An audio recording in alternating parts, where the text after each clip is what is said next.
Midnight, October 1st, 2025. The United States government shuts down. Not with drama, not with warning sirens or emergency broadcasts, just the quiet administrative click of funding running dry. Federal agencies go dark. Websites freeze mid-update. And NASA, the agency that landed humans on the moon and put rovers on Mars, posts a single stark message on its homepage.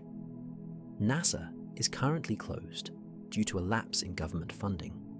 For most people scrolling through news feeds that Tuesday morning, this is just another round of Washington theatre. Budget gridlock, political posturing, the same old story. But here's what should make you sit up and pay attention. At almost the exact moment NASA's public face goes silent, we enter the optimal observation window for the third confirmed interstellar visitor ever detected in human history. The timing is so precise, it almost feels scripted. An object designated 3I Atlas, also catalogued as C/2025N1, begins its closest approach to Mars. 30 million kilometers away, our robotic explorers wait with cameras pointed at the sky. This isn't a rock that's been circling our sun since the solar system formed. This visitor came from somewhere else entirely, from the vast darkness between stars, traveling on what astronomers call a hyperbolic trajectory. That's the mathematical way of saying it's not gravitationally bound to our sun. It's passing through once and will never return. Think about that for a moment. We've only confirmed 2 others like it before. The first was Oumuamua in 2017, that cigar-shaped enigma that sparked 1,000 debates about whether we'd just witnessed our first brush with alien technology. The second was Borisov in 2019, which looked reassuringly like a normal comet and calmed some nerves. 3I Atlas is number 3. It was discovered on July 1st, 2025 by the Atlas Survey System, which is fitting since that's literally what the object is named after. Now here's where it gets interesting in that uncomfortable prickling the back of your neck kind of way. The European Space Agency had something special planned. They'd scheduled an observing campaign for October 1st through 7th using their Mars-orbiting spacecraft. Mars Express and the ExoMars Trace gas orbiter would be watching. The geometry was perfect. On October 3rd, the comet would pass within roughly 30 million kilometers of Mars. That might sound like an enormous distance, and it is by everyday standards, but in astronomical terms, it's practically a handshake. Mars would be closer to this interstellar visitor than Earth would be for months. The Martian orbiters, equipped with cameras and spectrometers, would have a front row seat to something humanity had never observed before. An interstellar object at relatively close range from a planetary vantage point other than Earth. But during a government shutdown, NASA suspends most of its public-facing operations. The websites don't update. NASA TV goes quiet. Press releases stop. Social media accounts fall silent. The agency's communication machinery, which normally churns out stunning images and mission updates daily, simply stops. Only what they call accepted operations continue, the activities necessary to protect life and property. That means the International Space Station keeps flying, critical satellites keep operating, but the public doesn't get to see what's happening. It's not malicious, it's policy, codified in appropriations law, but the effect is the same. The lights go out just as something extraordinary happens in our cosmic backyard. So, here's the question that kept me awake as all this unfolded. Was this bureaucratic chaos, or the most convenient blackout in modern space history? Stay with me through this investigation, because By the end, you'll know exactly what happened during those silent days in October, what the data actually shows, and why this story matters more than we think. We're going to separate what we can verify from what we merely suspect. We're going to look at the paper trail, the spacecraft logs, the orbital mechanics. We're going to test whether the silence was coincidence or something else. Because here's the thing, if you wanted to observe something in space without the public watching, a government shutdown provides perfect cover. Not through conspiracy, but through policy. The mechanisms already exist to keep things quiet during a lapse in appropriations. The question isn't whether those mechanisms were used. They were. That's the law. The question is what was happening while those mechanisms were in place. Let me explain exactly what we're dealing with here. 3I Atlas isn't from our neighborhood. Every comet and asteroid you've ever heard about, from Halley's Comet to the rock that killed the dinosaurs, formed in our solar system billions of years ago. They've been orbiting our sun ever since, bound by gravity in predictable elliptical paths. Some swing close to the sun every few years. Others take centuries to complete a single orbit, but they always come back. They're part of our family. 3I Atlas is fundamentally different. This object formed somewhere else entirely, around a different star in a different stellar system. The ice and dust that make up its nucleus condensed in an alien environment, shaped by temperatures and chemical conditions that might differ substantially from what we experience here. It was born light years away, probably ejected from its home system during the chaotic process of planet formation. Imagine a young solar system where massive worlds are still shifting in their orbits, flinging smaller bodies into the void like cosmic billiard balls. One of those ejected chunks became our visitor. The journey to reach us likely consumed millions of years. Interstellar space is nearly empty, a vacuum so profound that atoms are separated by distances that dwarf anything we experience on Earth. 3I Atlas drifted through this darkness at velocities measuring tens of kilometers per second, fast enough to cross the distance between stars given enough time. Throughout that journey, cosmic radiation bombarded the object continuously, altering surface chemistry and perhaps penetrating deep into the interior. By the time it entered our solar system, 3I Atlas carried the chemical fingerprints of both its birth environment and its long voyage through the space between stars. Here's what makes this mathematically certain. Astronomers measure something called orbital eccentricity. A perfect circle has an eccentricity of 0. Earth's orbit is nearly circular, with an eccentricity of about 0.017. Halley's Comet, which has a very stretched ellipse, has an eccentricity of 0.967. But any orbit bound to the Sun must have an eccentricity less than 1. 3I Atlas has an eccentricity greater than 1. It's following what mathematicians call a hyperbolic trajectory. That's not speculation or interpretation, it's geometric fact. This object is not gravitationally bound to our Sun.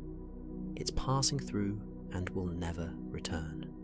We've only confirmed 2 others like it in all of human history. The first was Oumuamua, discovered in October 2017. That object was strange from the start.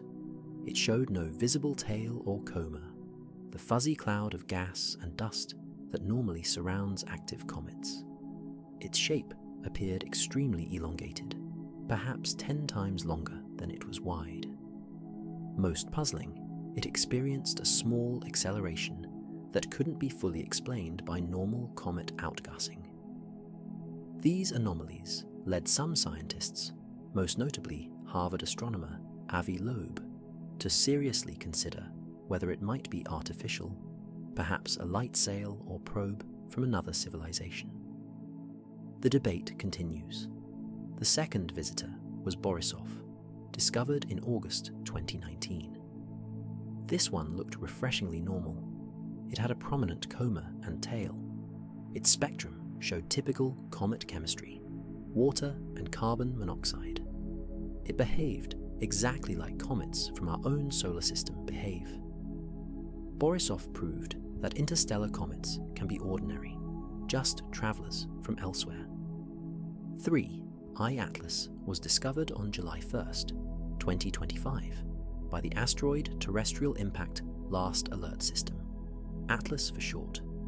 This is a robotic telescope network in Hawaii, designed to scan the sky every night looking for asteroids that might threaten Earth. When ATLAS spotted this faint moving dot, initial calculations quickly revealed something extraordinary. The orbit was hyperbolic. Humanity had found its third confirmed interstellar visitor, and this time we'd have months to study it as it passed through our solar system. Or so we thought. The European Space Agency had scheduled something special. Between October 1st and 7th, 2025, they planned an intensive observing campaign using their Mars orbiting spacecraft. 2 missions would be involved. Mars Express, which has been circling the red planet since 2003, carrying its high-resolution stereo camera, and the ExoMars Trace Gas Orbiter, a more recent arrival equipped with the CASIS imaging system and the Nomad spectrometer suite. Their target was 3 I-Atlas during its closest approach to Mars. The geometry was perfect. On October 3rd, the comet would pass within approximately 30 million kilometers of Mars. Now, 30 million kilometers sounds like an enormous distance, and it absolutely is by everyday human standards. But in astronomical terms, this is remarkably close.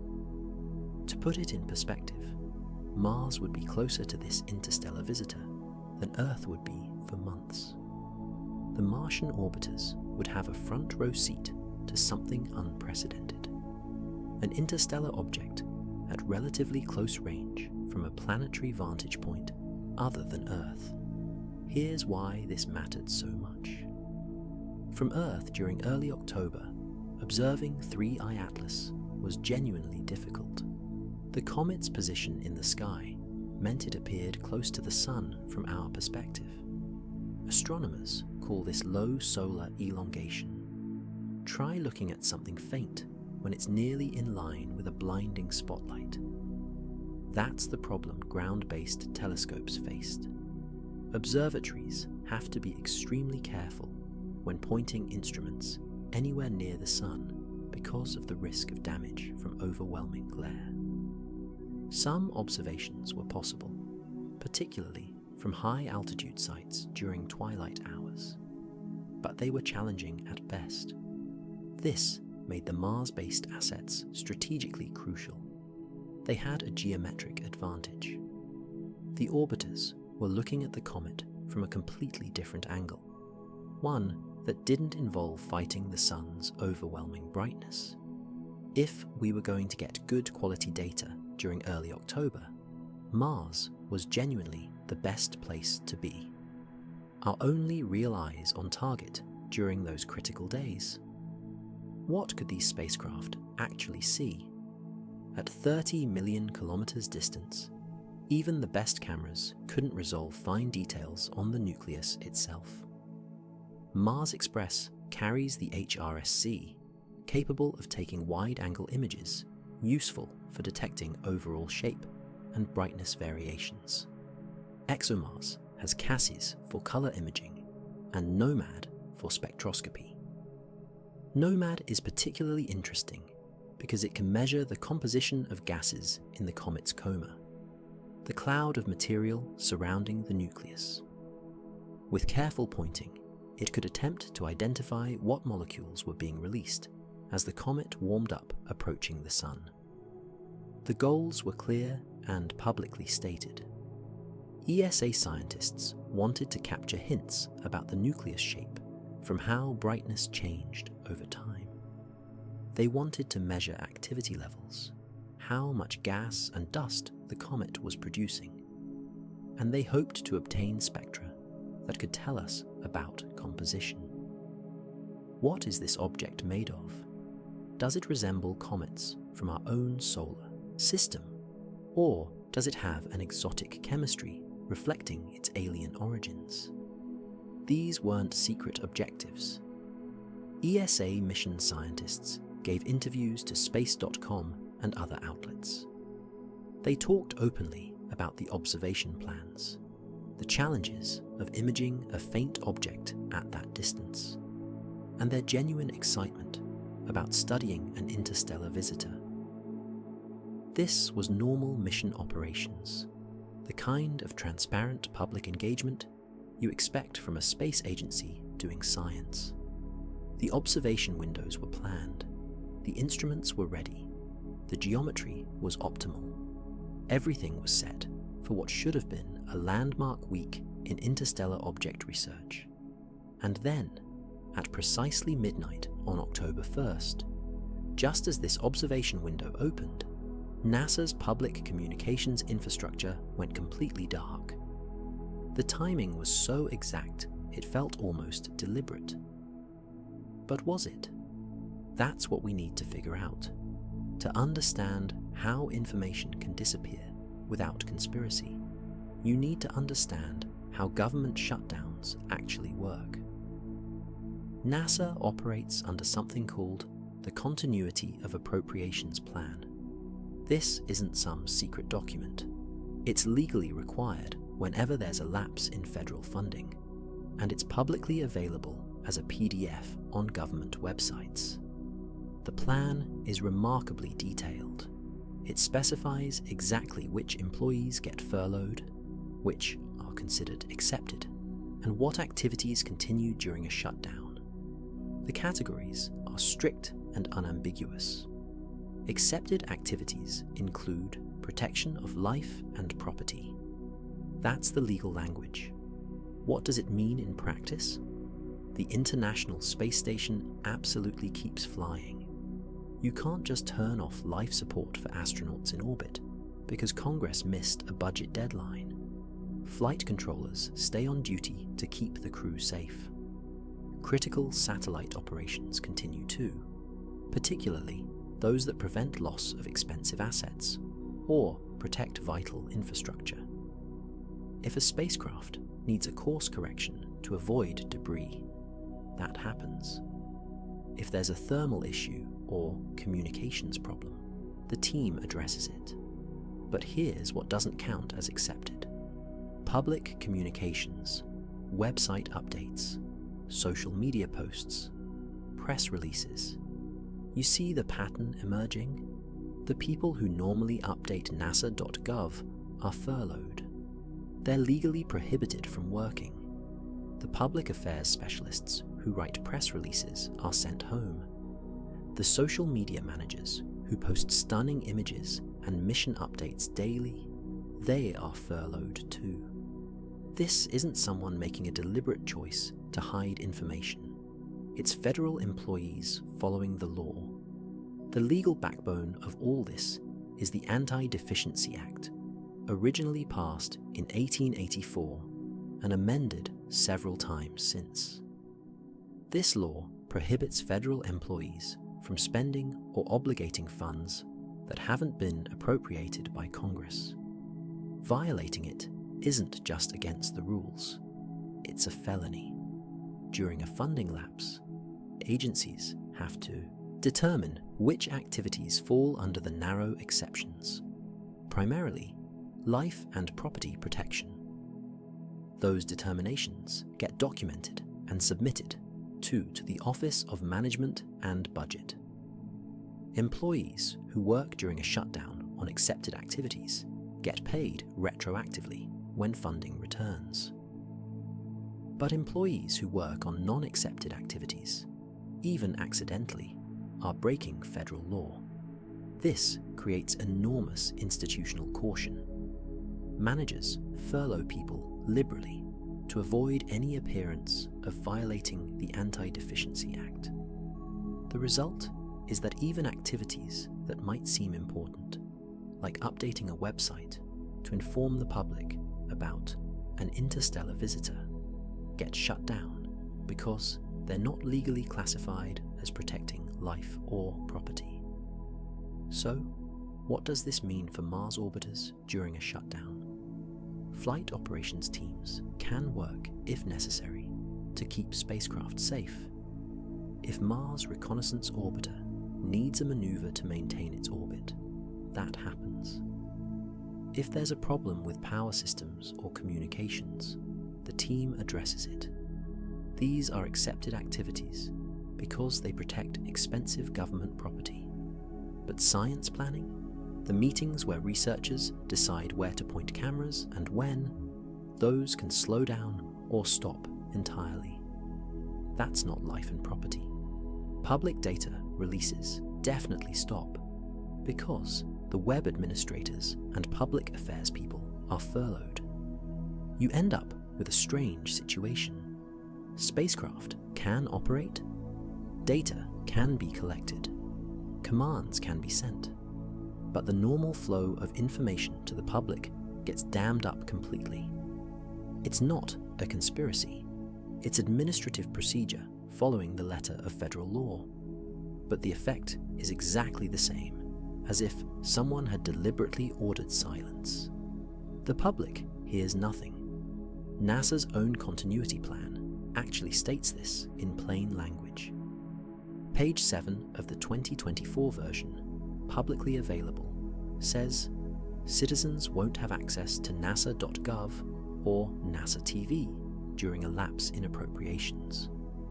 The agency is telling you in advance they're going to go dark. When they do go dark, it's not evidence of wrongdoing. It's evidence of policy being followed exactly as written. But here's the problem. Most people don't read continuity plans. While NASA went dark, the European Space Agency continued operating normally. This wasn't because Europeans have different laws about government funding. ESA operates under a completely different structure. It's an intergovernmental organization funded through agreements between member states, and those funding mechanisms don't experience the kind of sudden lapses that plague the American system. So, when October 1st arrived and NASA's websites froze, ESA's communications machinery kept running without interruption. The contrast was stark and immediately noticeable. On September 28th, just days before the shutdown, Space.com published an article interviewing ESA mission scientists about their upcoming observation campaign. The scientists talked openly about their plans for Mars Express and the ExoMars Trace gas orbiter. They discussed the geometry of the approach, explaining how October 3rd would offer the closest viewing opportunity. They described the challenges of observing a faint object at 30 million kilometers. They expressed genuine excitement about studying an interstellar visitor from a planetary vantage point. This is exactly what normal space agency operations look like. Scientists eager to share their work, public affairs teams facilitating interviews, mission updates posted regularly. When reporters asked questions, they got answers. When the observation window opened on October 1st, ESA posted status updates. This wasn't classified research or secret military reconnaissance. This was publicly funded science being conducted in full view of the taxpayers who paid for it. Then, on October 1st, another Space.com article appeared, this time detailing the specific observation windows and instrument configurations ESA would use. The Nomad spectrometer would attempt to characterize gases in the coma. The CASIS camera would capture color images to look for brightness variations. Mars Express would use its high-resolution stereo camera for wide-angle context. All of this information was freely shared. Mission timelines, target coordinates, scientific objectives, everything transparent and accessible. Meanwhile, NASA's homepage displayed a single message. NASA is currently closed due to a lapse in government funding. No updates, no mission status reports, no images. The Mars Reconnaissance Orbiter, arguably the most powerful telescope ever sent to another planet, was still flying. MAVEN was still operating. The spacecraft was still there, still functional, still capable of observing. But the public heard nothing about what they might be doing. This created an information asymmetry that looked suspicious even when the explanation was mundane. European sources actively discussing 3I Atlas. American official sources completely silent. To someone following the story without understanding shutdown mechanics, it appeared that one space agency was open while the other was hiding something. The reality was bureaucratic, not sinister, but the optics were terrible. Private media outlets covering spaceflight continued publishing. Space.com kept running stories. Amateur astronomy networks kept posting observations. Third-party satellite trackers continued updating orbital elements. The scientific community worldwide kept working. The dead zone wasn't universal. It was specifically and exclusively a US government phenomenon, specifically NASA. This divergence handed ammunition to anyone predisposed to see conspiracy. Why would Europe be transparent while America goes silent about the exact same object during the exact same observation window? The mundane answer, different funding structures and legal frameworks, doesn't satisfy people looking for drama.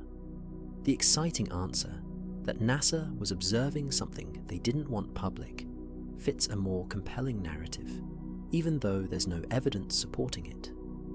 ESA mission scientists gave their names in interviews. They appeared on camera. They answered questions from journalists and amateur astronomers alike. They treated the 3I Atlas observation campaign as exactly what it was, an exciting scientific opportunity that their taxpayers deserved to know about. The contrast with NASA's statutorily mandated silence couldn't have been sharper. One agency looked open and eager to share. The other looked locked down and secretive. Same comet, same week, radically different communication postures. And that difference, more than any actual anomaly in the data, is what gave this story its power. The optics of silence during an extraordinary event matter more than most agencies realize. Let me give you the timeline clearly so you can see exactly how everything lines up. Understanding the sequence of events is crucial because the timing is what makes this story either a remarkable coincidence or something worth questioning more deeply. Every date matters here. July 1st, 2025, Discovery Day. The Atlas Survey Telescope in Hawaii spots a faint moving object against the background stars. Initial orbit calculations come back within hours. The numbers are unmistakable. Eccentricity greater than 1. This isn't a near-Earth asteroid or a long-period comet. It's hyperbolic. The object came from interstellar space. Astronomers around the world scramble to confirm. Within days, the Minor Planet Center officially designates it C/2025N1. The informal name 3I Atlas spreads quickly through the astronomical community. 3I for Third Interstellar Object, Atlas for the survey that found it. July through September. Follow-up observation season. Ground-based telescopes track the comet as it falls inward toward the Sun. Dozens of observatories contribute position measurements to refine the orbit. The Hubble Space Telescope gets time in mid-July to image it, providing constraints on nucleus size and confirming active dust production. Amateur astronomers worldwide add their observations to the pile. Every measurement helps tighten the orbital solution. The trajectory becomes increasingly clear. The comet will pass closest to Mars in early October, then continue inward to perihelion in late October. October 1st through 7th, 2025. The Mars window. This is the critical week. On October 3rd specifically, 3I Atlas passes within roughly 30 million kilometers of Mars. From Earth's perspective during this period, the comet sits at low solar elongation, too close to the Sun's glare for easy observation. But from Mars, the geometry is excellent. ESA's Mars Express and ExoMars Trace gas orbiter have clear sightlines. This is our best opportunity for close-range observation from any platform. And on October 1st at midnight, precisely as this window opens, the United States government shuts down. NASA's public communications go dark. October 29th through 30th, 2025. Perihelion. The comet reaches its closest point to the Sun, approximately 1.36 astronomical units out. That's a bit farther than Earth's orbit, but close enough for significant solar heating. This is when the comet should be most active, releasing maximum amounts of gas and dust. It's also when, from Earth's perspective, the comet passes behind the Sun. Solar conjunction begins. Ground-based telescopes can't observe it anymore. The Sun's overwhelming brightness blocks the view completely. November 2025. The conjunction blackout. Throughout this month, 3I Atlas remains behind the Sun as seen from Earth. No ground-based observations are possible. This is a natural blind spot created by orbital geometry. Nothing suspicious about it. It just happens to coincide with the period immediately following the Mars window and perihelion passage. All the most interesting events happen while Earth-based observers are either dealing with shutdown-related communication blackouts or literally cannot see the object due to solar glare. Late November through December 2025. The reappearance window. The comet emerges from behind the Sun. Ground-based telescopes can see it again. Amateur astronomers and professional observatories worldwide will resume tracking. This is our second chance. Whatever happened during October, whether ordinary or extraordinary, should leave traces visible in the post-perihelion observations. Brightness levels, spectral features, orbital trajectory, everything gets measured again with fresh data. Look at how these windows stack. Discovery in July gives us 3 months of preliminary tracking. The Mars window in early October offers our best close-range viewing opportunity, but coincides exactly with the government shutdown. Perihelion happens during solar conjunction when Earth can't observe anyway. And the reappearance doesn't occur until late November at earliest, nearly 2 months after the Mars window closed. The synchronicity isn't proof of anything, but it's the kind of timing that makes you wonder whether coincidence fully explains what we're seeing. The universe doesn't usually arrange itself this conveniently. Let's talk about who was actually at Mars when 3I Atlas made its closest approach, because if you're going to understand why the silence felt so strange, you need to know exactly what capabilities were available and which agencies controlled them. the roster of spacecraft orbiting the red planet during October 2025 reads like a small fleet. On the European side, Mars Express has been circling Mars since June 2003. That makes it one of the longest operating spacecraft at another planet. It carries the HRSC, the High Resolution Stereo camera, designed primarily for mapping the Martian surface, but capable of pointing at other targets when needed. The camera can capture wide-angle images useful for detecting brightness variations and overall shape characteristics of distant objects. The newer European asset is the ExoMars Trace Gas Orbiter, which arrived at Mars in October 2016. This spacecraft carries two particularly relevant instruments. CASIS, the Color and Stereo Surface Imaging System, provides high-resolution color imaging. And NOMAD, which stands for Nadir and Occultation for Mars Discovery, is a spectrometer suite designed to study the Martian atmosphere, but capable of measuring spectra from other sources, including comets. NOMAD can identify specific molecules by their characteristic absorption or emission lines. On the American side, NASA operates the Mars Reconnaissance Orbiter, which has been at Mars since March 2006. MRO carries HiRISE, the High Resolution Imaging Science Experiment, arguably the most powerful camera ever sent to another planet.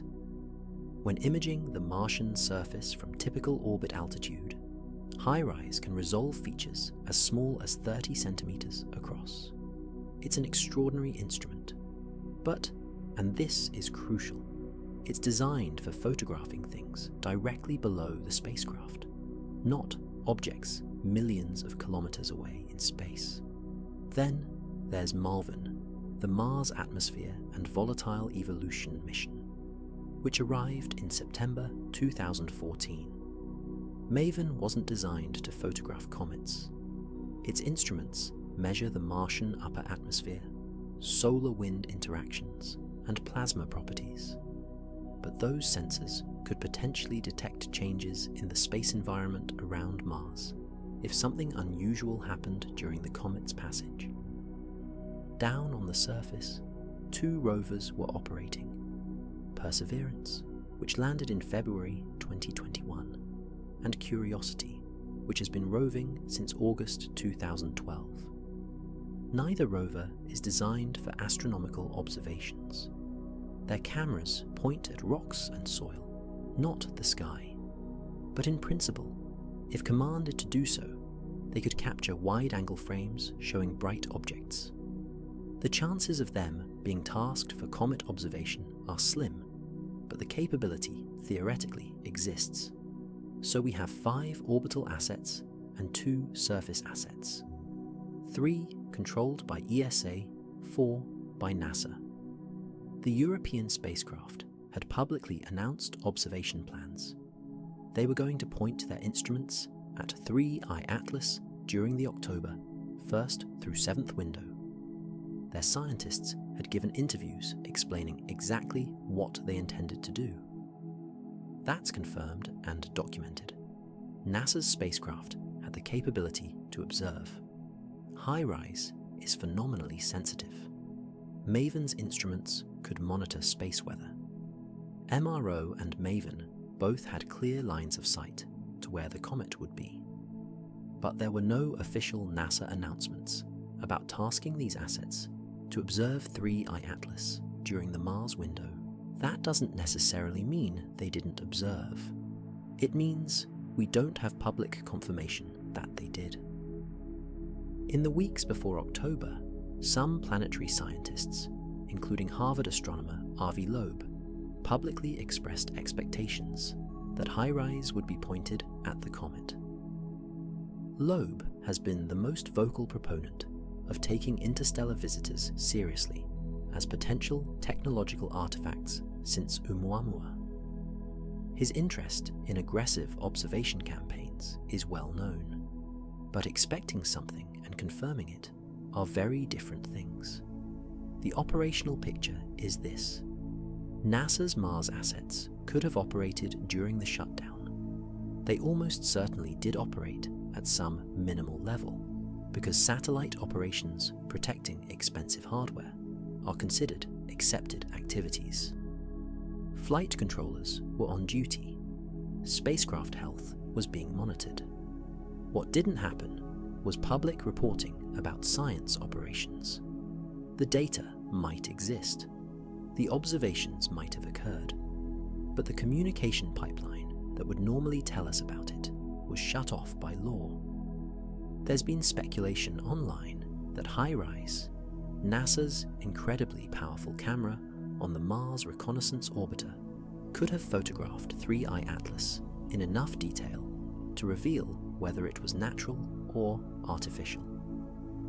Some discussions suggested the camera might resolve surface structures, maybe even see evidence of engineering, if the object were a probe or spacecraft. Let's do the actual math, because numbers don't lie and expectations need to be calibrated to physical reality. HiRISE stands for High Resolution Imaging Science Experiment. When imaging the Martian surface from MRO's typical orbit altitude of about 300 kilometers, HiRISE can resolve features as small as 30 centimeters across. That's roughly 1 foot. It's extraordinary resolution. You can see individual boulders, layers in cliff faces, even the tracks left by rovers on the surface. This capability makes HiRISE one of the most powerful cameras ever sent to another planet. But 3I Atlas wasn't on the Martian surface. It was 30 million kilometers away. Distance matters enormously for telescopes. Resolution scales with distance. At 30 million kilometers, that 30 centimeter per pixel resolution degrades dramatically. The actual number works out to roughly 30 kilometers per pixel. Not 30 centimeters, 30,000 meters. You're not resolving surface details. You're not seeing structures. You're barely resolving the nucleus at all, even if it's several kilometers across. Think about what this means practically. If the nucleus is on the small end of size estimates, maybe half a kilometer in diameter, it would appear as just a few pixels wide in a HiRISE image. A few bright dots. If it's on the large end, perhaps 5 kilometers across, you might get a couple dozen pixels. That's enough to tell you the object exists and roughly how bright it is. But you're not seeing shape details. You're certainly not seeing panels or antenna or engine nozzles. What could HiRISE actually measure at that distance? Photometry, which is just a fancy word for measuring brightness. You could track how bright the object appears over time. If the nucleus is rotating and has an irregular shape, or if it has bright and dark patches on its surface, the brightness would vary periodically. That variation creates what astronomers call a light curve. Analyzing the light curve can tell you about rotation period and give hints about shape. An elongated object tumbling end over end produces a distinctive pattern.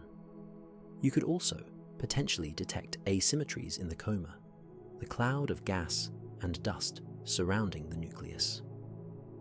If there are jets of material erupting from specific spots on the surface, they create brightness asymmetries. One side of the coma might appear brighter than the other. Over time, as the nucleus rotates, those bright spots would move. That's scientifically valuable information. It tells you about activity patterns and rotation state.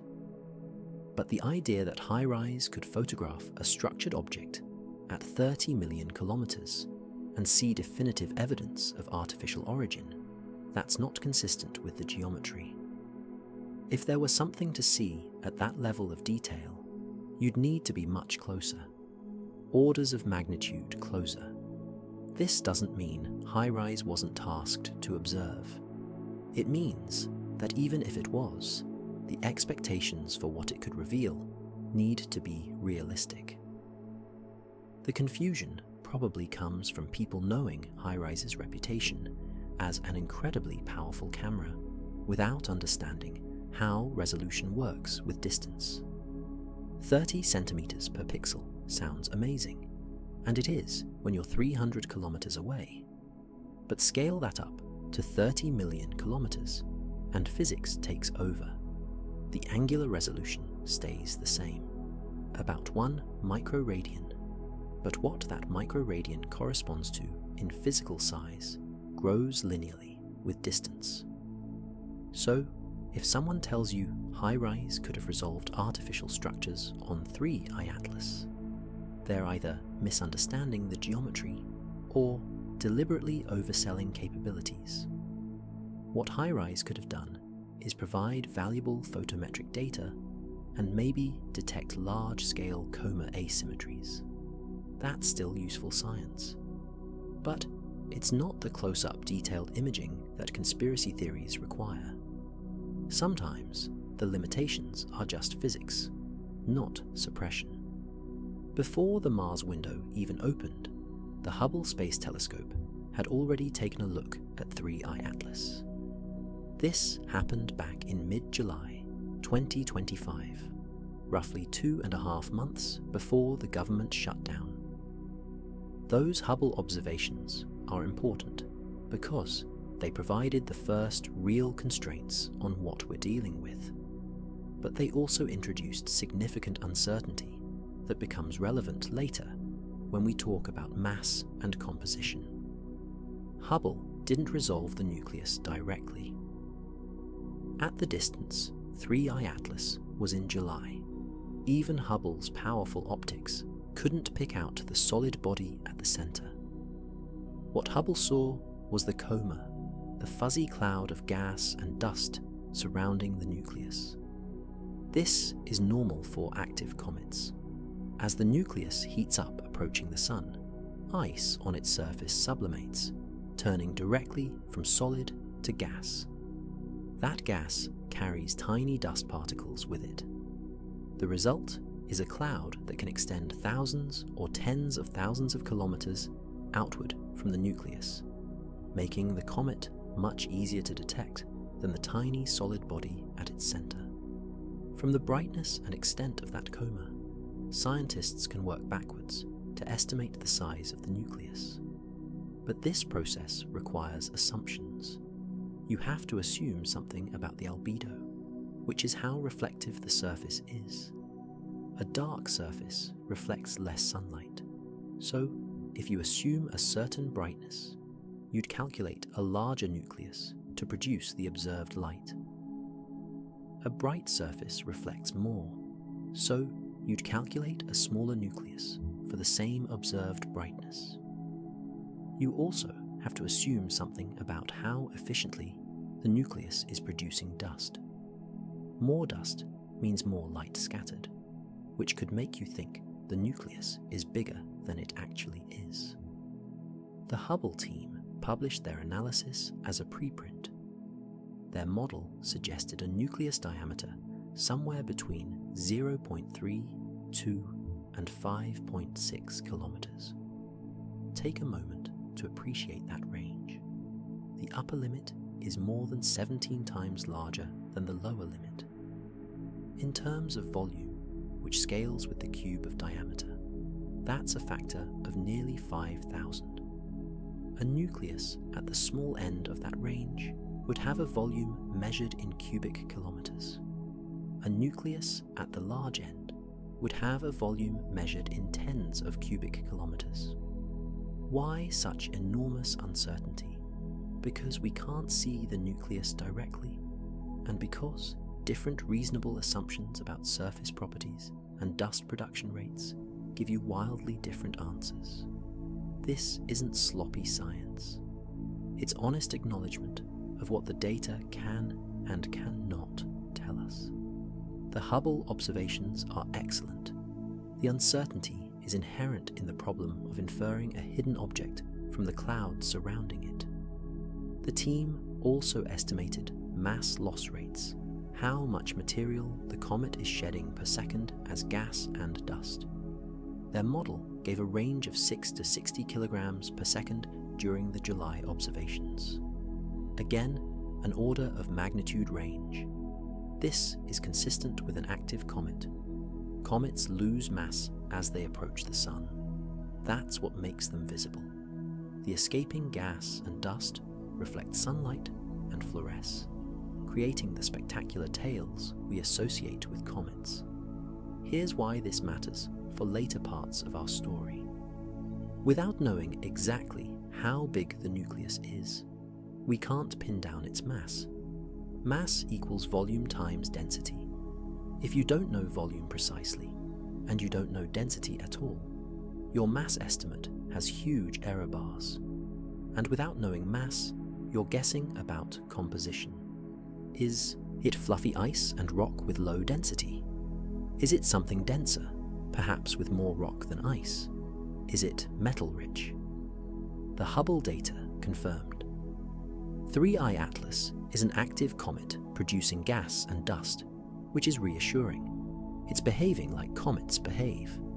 But the size and mass uncertainty left room for speculation that would become significant during the silent days of October, when official information stopped flowing and people started filling gaps with theories. Let's distinguish clearly between what we know NASA planned, what we can reasonably infer they were capable of doing, and what remains pure speculation. This distinction matters because conflating the three creates false certainty about events we can't actually verify. What we know for certain is this: there were no official NASA press releases or public announcements prior to October 1st, stating that Mars Reconnaissance Orbiter or any other NASA Mars asset would attempt to observe 3I Atlas during the early October window. That's a documented absence. You can search NASA's press release archives. You can check mission websites that were archived before the shutdown. The announcements aren't there. This doesn't prove observations didn't happen. It proves they weren't publicly announced in advance. What we can reasonably infer is that NASA's Mars spacecraft remained operational during the shutdown at some level. The continuity plan explicitly states that satellite operations continue when necessary to protect government property. Mars Reconnaissance, Orbiter, and Maven are expensive assets flying in a harsh environment. Flight controllers would have been on duty monitoring spacecraft health. If either orbiter needed a trajectory adjustment or had a technical issue, the team would have addressed it. These are accepted activities under the law. Could those spacecraft have been pointed at 3I Atlas? Technically, yes. MRO's instruments can be commanded to target objects other than the Martian surface. Maven's sensors measure the space environment continuously. If commands were sent during the shutdown to observe the comet, those commands would have come from accepted operations staff, the people keeping the spacecraft safe and functional. Whether science planning meetings happen to coordinate such observations is less clear because science planning isn't classified as life and property protection. Now let's talk about the speculation, and this is where we need to be careful. In the weeks leading up to October, Harvard astronomer Avi Loeb publicly expressed expectations that HiRISE would be tasked to observe 3I Atlas. Loeb has been the most prominent voice arguing that interstellar objects deserve serious consideration as potentially technological artifacts. Since Oumuamua in 2017, he's consistently pushed for aggressive observation campaigns of these visitors. His interest in 3I Atlas was entirely predictable and scientifically reasonable. But Loeb expecting something doesn't mean it happened. His public statements reflect his hopes for what NASA should do, not insider knowledge of what NASA actually planned. This is an important distinction that often gets blurred in online discussions. When a respected scientist says an observation should occur, people sometimes interpret that as confirmation it will occur or did occur. The reality is, we're left guessing about NASA's actual activities during the Mars window. Science observations might have happened. The spacecraft had clear lines of sight to where the comet would be. The geometry was favorable. The instruments were capable within the limitations we discussed regarding HiRISE's resolution at 30 million kilometers. Commands could have been sent. Data could have been collected. Or maybe science observations didn't happen at all.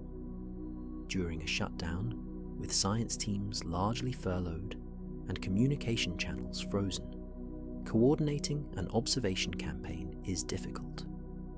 The people who would normally plan such things might not have been working. Even if someone wanted to task the instruments, the approval chain might have been disrupted. Or perhaps observations were planned and executed, but produced nothing particularly interesting. A few images showing a faint, fuzzy dot. Photometry, confirming the brightness astronomers already knew from ground observations. Spectra, showing typical comet chemistry. Data that's scientifically valid, but not exciting enough to warrant emergency communication during a shutdown. Without official confirmation, all three scenarios remain possible. NASA could have observed and found something noteworthy. NASA could have observed and found nothing special. NASA might not have observed at all. The shutdown created ambiguity where there would normally be clarity. The absence of information isn't itself information. It's just absence. But in that void, speculation grows. And when the subject is an interstellar visitor arriving during a communications blackout, the speculation takes on a life of its own. To understand what disappeared during the shutdown, you need to understand how data normally flows from a Mars orbiter to your computer screen. The pipeline has multiple stages, and during a government shutdown, some stages keep working while others freeze completely. Knowing which is which tells you what kind of gaps to expect. Stage 1 happens automatically. The spacecraft collects data according to pre-programmed sequences. Cameras take images. Spectrometers record spectra. Instruments generate files. This continues during shutdowns because the spacecraft operates autonomously most of the time. Commands uploaded weeks earlier keep executing. Data keeps being recorded to onboard storage. Stage 2 is downlink. The spacecraft transmits data to Earth through the Deep Space Network, NASA's array of giant radio antennas in California, Spain, and Australia. DSN operations are considered critical infrastructure. The antennas keep listening during shutdowns because stopping them could result in lost data or even lost spacecraft. So, data continues flowing down from Mars to ground stations. Stage 3 is where things get complicated. Raw data arrives at mission operations centers as streams of bits. Those bits need to be processed, sorted, and converted into usable formats. Some of this happens automatically through pre-configured software pipelines. Telemetry that indicates spacecraft health gets processed immediately because it's necessary for accepted operations. But science data processing can slow or stop if it requires human intervention from furloughed personnel. Stage 4 is calibration and quality checking. Raw images from cameras need to be calibrated using reference data. Bad pixels need to be identified and corrected. instrumental artifacts need to be removed. This work typically requires scientists and engineers who understand the instruments intimately. During a shutdown, if those people are furloughed, this stage doesn't happen. Data sits in queues, waiting for experts to return. Stage 5 is where things become completely visible to the public normally. Processed, calibrated data gets uploaded to public archives. NASA missions typically have websites where raw images appear within days of acquisition. The Mars Reconnaissance Orbiter HiRISE team, for example, runs a website where new images appear regularly. Users can browse by date, search by location, download full resolution files. It's transparent and accessible. But maintaining those websites requires web developers and database administrators. Uploading data requires people with access credentials and authorization to post. Writing the descriptions that accompany images requires science communicators. During a shutdown, all of those people are furloughed. The websites freeze. No new images appear. No new data gets posted. Not because data doesn't exist, but because the people who would normally publish it aren't allowed to work. Stage 6 is public communication. NASA's Public Affairs Office normally writes press releases highlighting interesting discoveries. Social media accounts post stunning images with explanations. NASA TV produces segments featuring mission scientists. All of this stops during a shutdown. Public affairs specialists are non-accepted employees. They go home. Even if exciting data exists, even if scientists would love to share it, the communication machinery is offline. What this means practically is that data from the Mars window could exist in multiple states simultaneously. Raw bits could be sitting on servers, successfully downloaded, but not yet processed. Processed images could be waiting in queues, calibrated, but not yet posted to public websites.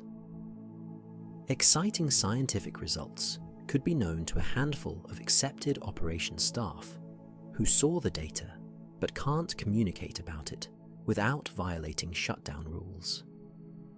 This creates a frustrating situation for anyone trying to figure out what happened. The absence of public data releases doesn't mean observations didn't occur. It means the publication pipeline was shut off by law. When funding resumes, there's typically a backlog. Data that should have been posted in early October might not appear until November or December. Scientists who wanted to announce results had to wait until they were legally allowed to work again. The pipeline freeze is procedural, not conspiratorial. But to someone watching from outside, it looks identical to deliberate suppression. The effect on public perception is the same either way. Silence during an extraordinary event, whatever the cause, breeds suspicion. While government agencies dealt with shutdowns and bureaucratic constraints, a global network of independent observers kept watching 3i Atlas without interruption. This community of amateur astronomers and small observatories represents something crucial for our investigation, an independent verification layer that no single agency can control. Amateur astronomers contributed dozens of observations to the Minor Planet Center throughout July, August, and September of 2025. These weren't casual snapshots. These were precise astrometric measurements, position data accurate enough to refine orbital calculations. When you report an observation to the MPC, you provide coordinates, timestamps, magnitude estimates, and details about your equipment and methods. The MPC vets these submissions. They check for consistency with other observations and with predicted positions. Bad data gets flagged. good data gets incorporated into the official orbital solutions. This matters enormously for our story, because it means the orbit of 3I Atlas isn't based solely on government observations that could theoretically be withheld or manipulated. Independent observers in backyard observatories from Australia to Chile to Europe measured where this object was in the sky on specific dates and times. Those measurements are public record. Anyone can download them from the MPC database. If official agencies later publish orbital elements that don't fit the amateur observations, that discrepancy would be immediately obvious. The amateur community also provides redundancy for brightness measurements. Multiple observers using different telescopes and different methods all measured how bright 3I Atlas appeared on given nights. Some used visual estimates. Others used CCD cameras with photometric calibration. When you have 10 independent observers all reporting similar brightness on the same night, that's strong validation. If one observer reports something radically different, you investigate. Maybe they made a measurement error. Maybe their calibration was off. Or maybe they caught a real outburst that others missed because of timing or weather. This is how science builds confidence through replication. One measurement is a data point. 3 measurements from independent sources become evidence. 10 measurements constitute fact. The amateur network provides that replication for free, driven by enthusiasm rather than funding. These observers don't need government budgets or agency approval. They observe because they want to. And that independence is precisely what makes their data valuable as a cross-check. During the Mars window in early October, ground-based observations from Earth were difficult because of the comet's low solar elongation, but they weren't impossible. Some amateur observers with good equipment at high-altitude sites managed to capture data even during that challenging week. Not many observations, and not high quality compared to what Mars orbiters could theoretically achieve. But some data exists from independent sources during the supposedly silent period.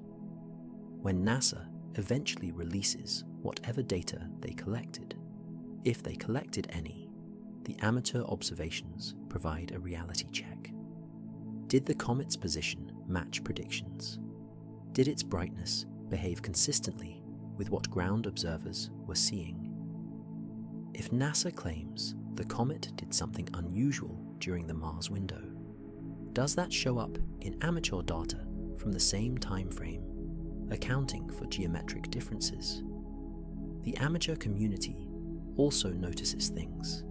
These are people who spend hundreds of nights observing. They develop intuition about what normal looks like. If something seemed off about 3I Atlas during September or early October, someone probably mentioned it on forums or mailing lists. These discussions are archived. You can search through them. The absence of alarm bells in amateur astronomy, circles during September and early October, is itself evidence that nothing obviously weird was visible to independent observers with moderate-sized telescopes. This distributed observation network is one reason why covering up something truly extraordinary about 3I Atlas would be extremely difficult. You'd need coordination, not just across NASA and ESI, but across hundreds of independent observers who answer to nobody and share their data freely. Conspiracy theories often underestimate how hard it is to suppress information when observation tools are widely distributed, and the observer community is global, motivated, and communicative. The amateur network isn't just supplementary data, it's an insurance policy against institutional capture of truth. October 1st through 7th, 2025. 7 days when the most interesting interstellar object in years sat at its most accessible point to our Mars orbiters, and when NASA's public communications apparatus was effectively shut down. I'm calling this the dead zone, not because observations stopped or spacecraft died, but because information flow to the public ceased completely. This is where fact and speculation blur together, where the absence of updates becomes its own kind of news, and where pattern-seeking minds start connecting dots that may or may not form a coherent picture. Let's establish what counts as normal shutdown behavior versus what would constitute an actual anomaly.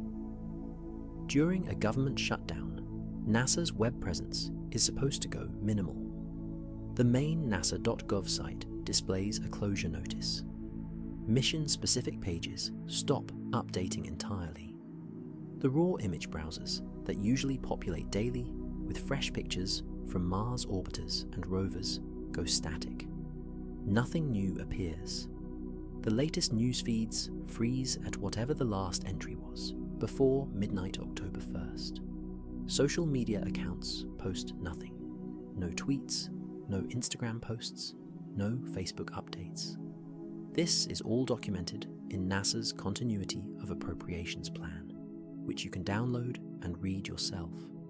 The plan explicitly states that citizens won't have access to many web services during a funding lapse. It's not subtle about this. The agency is telling you in advance that communications will stop. So, if you were monitoring NASA websites during the first week of October and noticed they weren't updating, that's not evidence of suppression. That's evidence of policy being followed exactly as written. But here's what makes the dead zone interesting, rather than just frustrating. Not all space agencies shut down simultaneously. The European Space Agency continued normal operations throughout October. ESA's website kept updating. Mission pages for Mars Express and ExoMars Trace gas orbiter posted status reports. Space.com, a private media outlet, kept publishing articles about the observation campaign. Amateur astronomy networks continued sharing observations and orbital updates. Third-party satellite tracking sites kept functioning. The information blackout was specifically and exclusively a United States government phenomenon. More precisely, it was a NASA phenomenon. This created asymmetry that looks suspicious even when the explanation is mundane. European sources actively discussing 3i Atlas. American official sources completely silent. That divergence invites interpretation.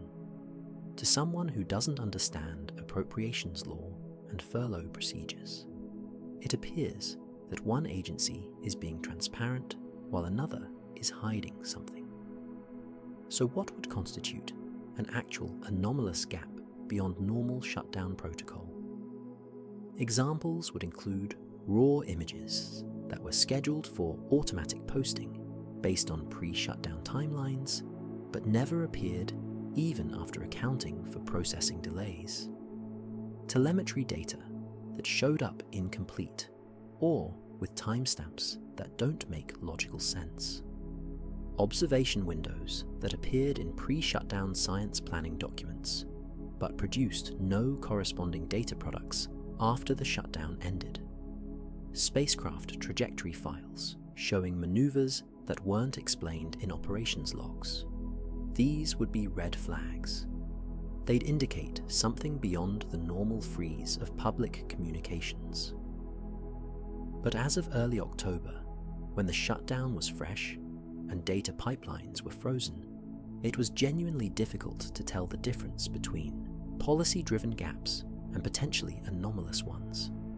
Everything looked like a gap because nothing was being released.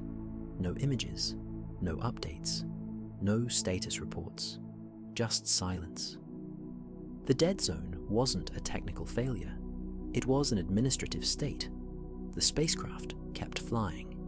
Data presumably kept being collected, at least for accepted operations monitoring spacecraft health. What stopped was curation, publication, and communication. The distinction between operational silence and informational silence matters tremendously. Operational silence would mean something went wrong with the missions. Informational silence just means nobody's allowed to tell you what's happening. That ambiguity is exactly what gives this story its power. When official channels go quiet during an extraordinary event, people assume the worst. That's human nature. And it's precisely that assumption, that narrative instinct, that transforms bureaucratic procedure into mystery. Within days of the shutdown beginning, the speculation started. YouTube channels dedicated to unidentified aerial phenomena and anomalous space objects latched onto 3i Atlas almost immediately. Reddit threads multiplied across multiple communities. Claims began circulating, growing more detailed and more dramatic as they spread. I need to present these claims clearly while emphasizing something crucial. These are unverified assertions, part of the cultural story around this event, not evidence of anything actually happening. Some people claimed that raw image files from Mars Reconnaissance Orbiter briefly appeared on NASA's public image servers during the first few days of October, then disappeared. The allegation was specific. Certain users supposedly downloaded FITS files, the flexible image transport system format astronomers use, before they vanished from the archive. These files allegedly showed 3i Atlas with unusual characteristics, though descriptions of what made them unusual varied wildly, depending on who was telling the story. Other claims focused on FITS file metadata. FITS files contain extensive header information beyond just pixel data. Timestamps, instrument settings, pointing coordinates, calibration parameters, all embedded in the file structure. Some online discussions insisted that files examined at the pixel level showed signs of editing or redaction. Specific regions allegedly had been replaced with noise or blurred deliberately. Again, no one provided actual files to verify these claims. They remained stories about data rather than data itself. Still, other speculation centered on spacecraft maneuvers. Some claimed that trajectory files for Mars orbiters showed unscheduled thruster burns during the October 1st through 7th window. Burns that appeared in telemetry logs but weren't explained in public-facing operations documentation. The implication was that spacecraft had been repositioned to get better viewing angles of the comet, but NASA wasn't acknowledging it. The most elaborate theories involved alleged communication intercepts, claims that radio amateurs monitoring deep space network frequencies heard unusual data transmission patterns during the Mars window, higher data rates than normal, extended communication sessions, encrypted telemetry that didn't match standard formats. None of these claims came with recordings or signal analysis that could be independently verified. I want to be absolutely clear about something. I'm presenting these as unconfirmed claims because they shaped public perception during the dead zone. They became part of how people experienced and interpreted the silence. But unverified internet claims are not evidence. They're hypotheses waiting for data. Some might be honest misunderstandings. Some might be deliberate fabrications. Some might contain kernels of truth buried in exaggeration. Without verifiable evidence, we simply cannot know. This is how information vacuums work. When official sources go quiet, unofficial sources get loud. People fill gaps with pattern recognition, sometimes seeing connections that don't exist, The human brain is exceptionally good at finding signals in noise. So good that we sometimes find signals that aren't really there. A random compression artifact in an image becomes evidence of redaction. Normal variation in data transmission rates becomes suspicious activity. Correlation becomes causation. The speculation also fed on itself. Someone posts a claim on Reddit. Someone else screenshots it and posts to Twitter. A YouTube channel makes a video discussing the claim as if it were established fact. Viewers who don't trace back to the original unverified source now believe something concrete happened. The claim gains apparent credibility through repetition rather than through evidence. What's particularly challenging about evaluating these claims is that some could theoretically be true. NASA images do occasionally get posted and then pulled if there's a processing error or calibration issue. Spacecraft do perform unscheduled maneuvers when needed. Data transmission rates do vary based on what's being sent. The challenge is distinguishing routine operations that look unusual to outsiders from actually anomalous events. This is why verification matters.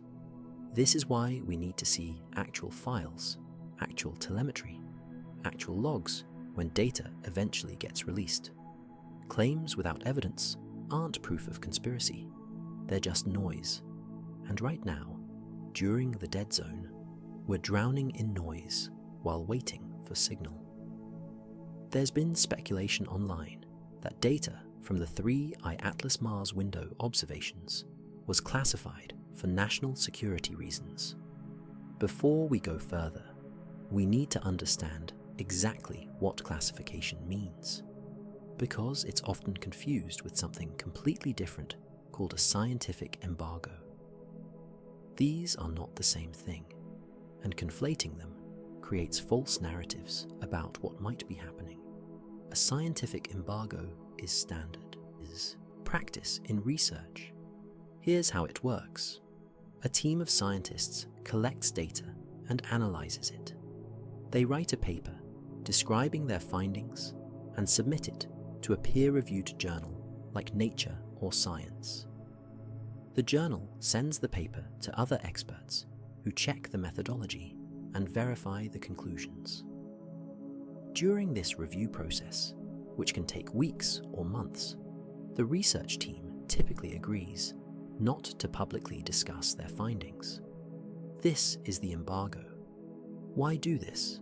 Because you don't want preliminary results leaking piece by piece before peer review is complete. That undermines the review process and can lead to misinterpretation. When the paper is finally accepted for publication, the journal often coordinates with the research team to release it on a specific date. News outlets get advance copies under embargo so they can prepare accurate stories. Then, everything goes public simultaneously, paper and press coverage together. Scientific embargoes are temporary and voluntary. Nobody goes to jail for violating one. The penalty is professional reputation damage. Other scientists lose trust in you. Journals might refuse your future submissions. But there's no legal enforcement. An embargo is professional courtesy, nothing more. And embargoes always end when the paper publishes. The data becomes public. Anyone can examine it. Classification is entirely different. Classification is a legal restriction imposed by government authority, typically under national security justification. Classified information is protected by law from unauthorized disclosure. The categories are specific: confidential, secret, and top secret, each with defined criteria for what information qualifies and who can access it. Revealing classified information without authorization is a federal crime. People go to prison for it. Classification requires proper documentation, storage procedures, and clearance levels for anyone who handles the material. Here's the critical point. There is no official evidence that 3I Atlas data from the Mars window was classified. Classification requires authority. Someone with classification power has to make a determination that national security requires protecting specific information. That determination gets documented. There would be paperwork, classified itself, but existing in official records. Nothing suggests classification orders were issued for scientific observations of this comet. Speculation about classification is just that, speculation. Once the idea enters online discussions, it takes on a life of its own. People assume classified data must be hiding something dramatic. But the absence of evidence for classification is not itself evidence of transparency. It just means we're not dealing with formal legal secrecy. We're dealing with informal silence caused by administrative procedure during a government shutdown. Don't conflate the two. If NASA scientists observed 3I Atlas and are preparing papers for peer-reviewed publication, those results might be under embargo right now. That's normal. That's how science works. The data would eventually become public when papers publish. But that's completely different from classification, which could keep data hidden indefinitely. The distinction matters for how you interpret silence. Embargo silence is temporary and ends with publication. Classification silence is potentially permanent and requires national security justification. Shutdown silence is also temporary and ends when funding resumes and backlogged data gets processed. If someone online claims 3I Atlas data was classified, ask them for evidence. What's their source? Who issued the classification order? What's the justification? Extraordinary claims require extraordinary evidence. Without documentation, without credible insider sources, without leaked paperwork, claims of classification are just guessing about possibilities rather than describing realities. The shutdown created ambiguity. That ambiguity creates space for speculation. But speculation about what might be happening is not the same as evidence of what is happening. Keep those categories separate in your mind. Otherwise, you're building theories on foundations that don't exist. If you think delays in data releases during the October 2025 shutdown seem suspicious, you need to understand that this happens every single time the government shuts down. It's not unique to 3I Atlas. It's pattern, not anomaly. Let me walk you through the historical record, because precedent matters when evaluating whether something unusual is actually occurring. The most recent major shutdown before this one lasted 35 days, from December 22nd, 2018 through January 25th, 2019. That's the longest shutdown in United States history. During those 5 weeks, NASA's data pipelines slowed to a crawl or stopped entirely. Mars rover images that would normally be posted within days of acquisition sat in queues waiting for furloughed personnel to return. Hubble Space telescope data releases were postponed. Mission websites froze at whatever their last update was before the shutdown began. Scientists complained publicly about lost productivity. Research that depended on timely data access stalled. Graduate students working on dissertations found themselves unable to access newly collected observations their analysis required. International collaborators expressed frustration that American partners couldn't fulfill data sharing agreements. Papers missed submission deadlines because authors couldn't complete analysis without access to processing pipelines. This wasn't NASA being secretive. It was NASA following federal law during a funding lapse. The same patterns played out during the 16-day shutdown in October 2013. The same patterns occurred during shorter shutdowns in 2011, 2000, 1996. Every time, data collection continued at some level because spacecraft kept operating. Every time, public-facing data releases stopped because the people who curate and publish that data were furloughed. After each shutdown ended, there was a backlog. Data that should have been released in week 1 didn't appear until week 3 or 4. Processing queues that normally stayed current built up delays measured in weeks or months. Mission teams had to work through accumulated observations while simultaneously keeping up with new data still arriving. The backlog eventually cleared, but it took time. The 2018 to 2019 shutdown offers particularly good comparison because it affected multiple planetary missions simultaneously. Mars Insight had just landed in November 2018, right before the shutdown began. The lander was in its critical early surface operations phase, deploying instruments and starting science. Public image releases that normally would have documented those activities daily were delayed. When they finally appeared after the shutdown ended, they came in batches. Dozens of images posted at once, all timestamped from weeks earlier. Curiosity rover operations continued throughout that shutdown. The rover kept driving, kept taking pictures, kept analyzing rocks. But the raw image website that usually updated multiple times daily went static. No new thumbnails appeared, no new panoramas. The images existed, stored on servers, but nobody was authorized to post them publicly. When funding resumed, the backlog appeared all at once.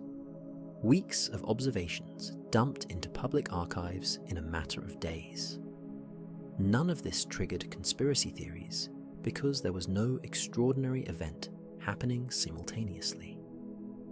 InSight landing was exciting, but it was planned, understood, routine in the context of Mars missions. People were frustrated by delays, but nobody assumed NASA was hiding alien artifacts. The delays were obviously procedural. The difference with 3i Atlas isn't the data release pattern. That's identical to every previous shutdown. The difference is timing and context. An interstellar visitor, during optimal observation windows, creates a narrative frame where procedural delays look like something more. The mechanism is the same. The interpretation changes because of what's being observed. So when data from the Mars window eventually gets released, whether that's November or December or even later, delays alone won't prove suppression. They'll prove the shutdown happened, and backlog is real. What would be unusual is if months pass and we still see nothing despite clear opportunity and capability. That would break the historical pattern. That would require explanation. But normal shutdown delays, those are exactly what precedent predicts. Frustrating? Yes. Suspicious? No. When data from the Mars window finally gets released, you don't have to trust NASA or ESA or anyone else blindly. You can verify claims yourself using a simple checklist. These are the tests that separate real anomalies from misunderstandings and normal behavior. Let me give you the tools to be your own investigator. First, check timestamps. Every observation has metadata that records exactly when it was taken. If ESA said they planned to observe 3i Atlas on October 3rd during closest approach, and images later appear with October 3rd timestamps, that's consistent. They did what they said they'd do. But if images show up with completely different dates, or if critical observations from the planned window are missing with no explanation, that's weird. Timestamps don't lie as long as spacecraft clocks are properly synchronized. Second, look at instrument mode metadata. Every image or spectrum comes with detailed information about how the instrument was configured, what filters were used, what exposure time was set, what the spacecraft pointing direction was. If multiple observers use different instruments but report similar results for brightness and position, that's cross-validation. Independent measurements agreeing means the observations are probably accurate. If one observer reports something radically different from everyone else, that's a red flag worth investigating. Either someone made an error, or someone saw something others missed. Third, cross-calibrate with ESA's public products. When Mars Express and ExoMars Trace gas orbiter data gets released, it should tell a consistent story with any NASA data from the same time period. The comet's brightness at a given moment should match across independent observers, accounting for different viewing geometries and instrument sensitivities. The position should match orbital predictions. The spectral features should be consistent. If ESA and NASA both observed the comet during overlapping windows, but their data tells contradictory stories, somebody made a mistake, or somebody's data is incomplete or wrong. Fourth, examine instrument housekeeping data. Spacecraft generate continuous telemetry about their own status, temperature sensors, power levels, pointing accuracy, communication link quality. This housekeeping data accompanies every observation.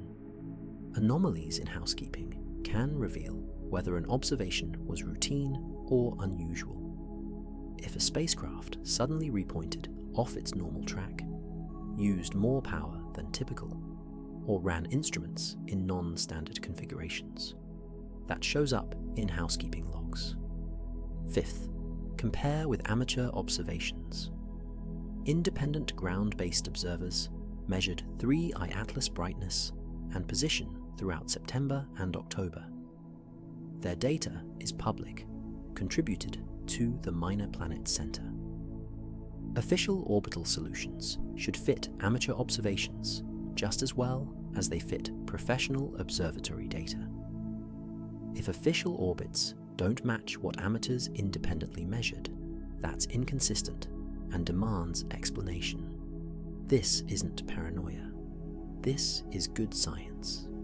You trust but verify. The tools for verification are public. The data formats are documented. The techniques are straightforward. When releases happen, download the files. Check the metadata. Compare observations across sources. Build your own confidence rather than accepting anyone's word blindly. That's how you find truth in an environment where trust has been eroded by silence. Here's something that should give you confidence. We'll eventually get answers. The comet passes through solar conjunction from Earth's perspective around late October and into November 2025. During that period, it's impossible to observe from ground-based telescopes because the sun's overwhelming brightness blocks the view. But in late November through December, 3I Atlas re-emerges on the other side of the sun, far enough from solar glare that telescopes can see it again. This reappearance offers a chance to validate any claims about what happened during the Mars window. Think about this carefully. If people are claiming the comet did something strange in early October, those effects should have ongoing consequences. Comets don't reset. If 3I Atlas brightened unexpectedly during the Mars window, that brightness change resulted from physical processes. More gas production, more dust release, whatever the mechanism. those processes leave traces. If the comet experienced an outburst in early October, you'd expect elevated activity levels to persist or fade gradually, not disappear instantly. Post-conjunction observations in December should show whether activity remained high or returned to predicted levels. If multiple observers during the Mars window reported unusual brightness, but December observations show completely normal behavior matching pre-October trends, something doesn't add up. The same logic applies to spectral features. If someone claimed unusual emission lines appeared in October spectra, maybe exotic molecules or unexpected metal abundances, those chemical signatures should still be detectable in December if they were real. Cometary composition doesn't change rapidly. What's venting from the nucleus in October should be similar to what's venting in December, just at different rates as solar heating varies. Orbital trajectory is particularly important here. If the comet experienced any unusual accelerations during the Mars window, whether from strong outgassing jets or hypothetically from something else, those accelerations would alter its trajectory. The effect accumulates over time. By December, months after the alleged event, positional differences would be measurable. The comet would be slightly off from where simple gravitational predictions place it. The Minor Planet Center publishes updated orbital elements regularly as new observations come in. After the post-conjunction observations in late November and December, they'll update their orbital solution for 3I Atlas. Compare that updated solution to preliminary orbits calculated before the Mars window. Did the orbit change in unexpected ways? Did non-gravitational acceleration parameters appear in the fit or get larger? Those changes tell a story about what happened during the weeks we couldn't observe well. Patience and attention to detail will give us answers that speculation cannot. The cosmos keeps receipts. Physical processes leave traces. If something genuinely unusual happened during the Mars window, whether natural outburst or something more exotic, December observations will either support those claims or refute them. The post-conjunction data is our independent verification, immune to shutdown politics and agency silence. Ground-based observers worldwide will be watching when the comet emerges. Their observations will be public, contributed freely to databases anyone can access. That's our backup plan. That's how we recover truth, even if official channels failed us temporarily. Mathematics doesn't care about shutdowns or politics or narrative.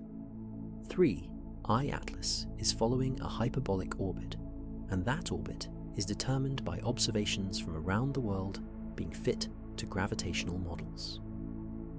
Let me explain how this works, because orbital mechanics is where speculation meets hard reality. Observers measure the comet's position against background stars on specific dates and times. Each measurement gives you right ascension and declination, essentially cosmic longitude and latitude, plus a timestamp. Professional observatories and amateur astronomers contribute these measurements to the Minor Planet Center. By September 2025, dozens of observations spanning July through September had been collected. Those observations get fed into orbit-fitting software. The program calculates what trajectory would best match all the observed positions. It's solving for orbital elements, numbers that describe the path through space. Eccentricity tells you the orbit's shape. Semi-major axis tells you its size. Inclination describes the tilt. Argument of perihelion and longitude of ascending node specify orientation. Altogether, these elements predict where the object should be at any given time. For 3I Atlas, those fits confirmed eccentricity greater than 1, hyperbolic, not bound to the Sun, interstellar origin mathematically certain. But here's what matters for our investigation. If the observations match the gravitational model closely, your orbit is good. If there are residuals, differences between where you observe the object and where the model predicts it should be, you look for explanations. Comets famously produce non-gravitational forces. When ice on the nucleus heats up and sublimates, gas jets away carrying momentum. The nucleus experiences a tiny rocket effect. Depending on rotation state and where active areas are located, this can nudge the orbit in measurable ways. Astronomers model this with extra terms in the equations, non-gravitational parameters that account for thrust from outgassing. For typical comets, these parameters are small but detectable. They explain residuals of a few arc seconds over months of observation. As of early October, the public orbital solutions for 3I Atlas from the Minor Planet Center show behavior consistent with a comet experiencing some level of non-gravitational force from outgassing. Normal for active comets. The orbital eccentricity remains hyperbolic. No indication the comet is being deflected onto a bound orbit or ejected faster than physics predicts. Could there be subtle anomalies not yet published? Absolutely. Orbital refinement is ongoing. As more observations accumulate, especially after post-conjunction reappearance in late November and December, the orbit gets updated. If those updates reveal something strange that wasn't obvious in preliminary fits, we'll see it in published elements. The Minor Planet Center and JPL's Horizons system publish updates regularly. The data is public. You can check it yourself. Here's the beauty of orbital mechanics as verification tool. You can't fake it across independent observers. If NASA claimed the comet did something unusual during the Mars window, but orbital solutions based on amateur observations from around the world don't support that claim, the inconsistency becomes obvious. Mathematics either works or it doesn't. Observations either fit models or they don't. This is testable, verifiable truth. There's been speculation in less formal online spaces that military or classified tracking assets detected unusual Doppler signatures from 3I Atlas during the Mars window. Before we address whether that's plausible, let me explain what Doppler shifts actually reveal and why they matter for detecting anomalies. Doppler shifts are changes in frequency caused by motion toward or away from the observer. You experience this with sound every time an ambulance passes. The siren's pitch drops as the vehicle moves away because sound waves get stretched. Light works the same way. If an object moves toward you, light gets compressed toward bluer wavelengths. Moving away, light gets stretched toward redder wavelengths. When you observe a comet spectroscopically, you see absorption or emission lines from gases in the coma. These lines appear at specific wavelengths, characteristic of the molecules producing them. But if the comet is moving toward or away from you, those lines shift from their rest wavelengths by an amount proportional to the velocity along your line of sight. This is called radial velocity for 3I Atlas. Traveling on its hyperbolic trajectory through the inner solar system, radial velocity relative to Earth was changing continuously. Sometimes the comet moved toward us, sometimes away, depending on the geometry. That's normal. The predicted Doppler shifts can be calculated from the orbital elements. If you measure a spectrum and the Doppler shift matches predictions from the gravitational model, everything is consistent. But what if the comet suddenly accelerated in a way not explained by solar gravity or normal outgassing? You'd see an unexpected change in the Doppler shift. The spectral lines would be offset from where your model predicts. That's a delta V event, a velocity change. Space telescopes and high-precision spectrographs can detect velocity changes equivalent to meters per second. For perspective, normal cometary outgassing produces accelerations, measured in fractions of a millimeter per second squared, detectable over days or weeks, but subtle. As of early October 2025, there are no peer-reviewed claims of anomalous Doppler shifts from 3I Atlas. The public orbital solutions from the Minor Planet Center show residuals consistent with mild non-gravitational acceleration from outgassing. Normal cometary behavior. No indication of sudden, unexpected velocity changes. Now, about those military tracking rumors. The United States Space Force and other national security space entities do track objects. They have powerful radar and optical systems. If they observed 3I Atlas, which is possible, would they publish findings? Almost never. Their mission is protecting assets and maintaining space domain awareness, not public astronomy. But here's the critical point. There's no public confirmation these systems were even tasked to observe the comet. No confirmation of data collection. Certainly, no confirmation of anomalous findings. Treating online claims about classified Doppler detections as anything more than speculation would be irresponsible without supporting evidence. I mention these rumors because they're part of the cultural story around this event. They shaped how some people interpreted the silence. But unverified claims from anonymous sources aren't evidence. They're possibilities someone imagined. Until actual data surfaces, peer-reviewed or leaked with verifiable provenance, Doppler anomalies remain in the category of things people worried about, not things we know happened. Here's where 3I Atlas starts getting really interesting or really confusing, depending on your tolerance for uncertainty. We don't know how much this thing weighs, and that matters more than you might think. Let me explain why mass uncertainty creates space for speculation. The Hubble observations from July constrained nucleus size using models of coma brightness and dust production. The analysis suggested a diameter somewhere between 0.3, 2, and 5.6 kilometers. That's a huge range, over 17 times difference between lower and upper bounds.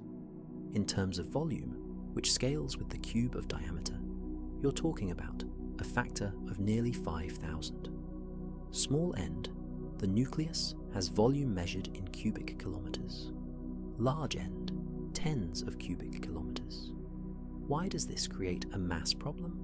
Because mass equals volume times density.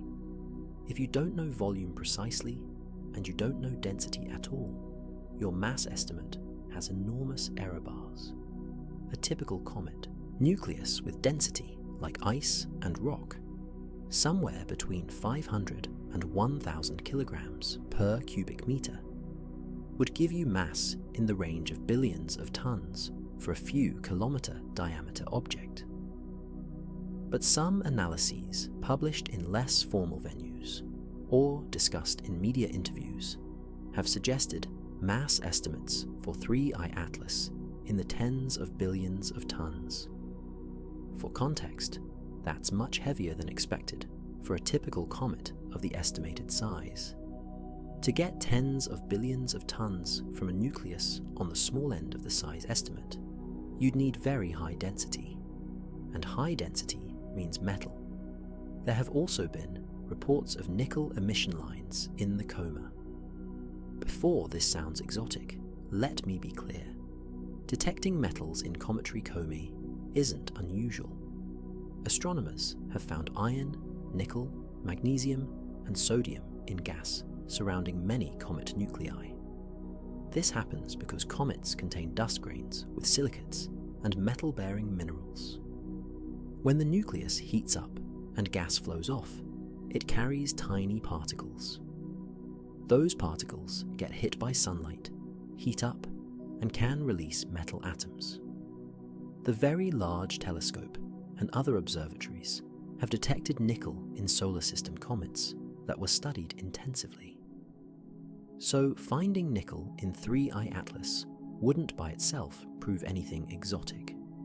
However, if the nickel emission lines were unusually strong, or if abundance ratios were off compared to typical cometary chemistry, that would be interesting. It might suggest the object formed in a different chemical environment, perhaps around a different type of star. Or perhaps it's a fragment of something that underwent differentiation. Differentiation is when a planetary body melts and heavy metals sink to the core. If a large asteroid or small planet formed, differentiated, then got shattered by collision, you could get chunks of nearly pure metal floating around. Metallic meteorites exist in our solar system, pieces of cores from destroyed planetesimals. Could 3I Atlas be an interstellar version?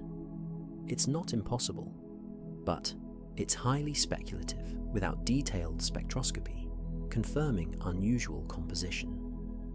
The problem is, we're stuck in uncertainty. Mass estimates are preliminary. Composition claims aren't peer-reviewed.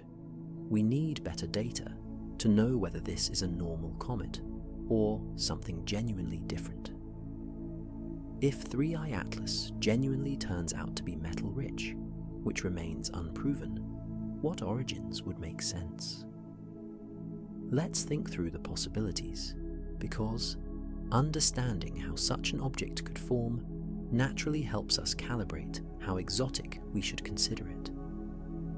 The most plausible natural explanation is a fragment from a disrupted exoplanet or large asteroid.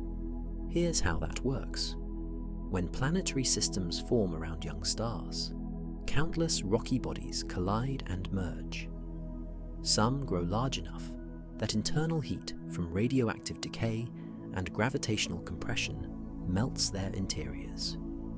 Heavy elements like iron and nickel sink to the center, forming a metallic core. Lighter silicate minerals float upward, forming a rocky mantle.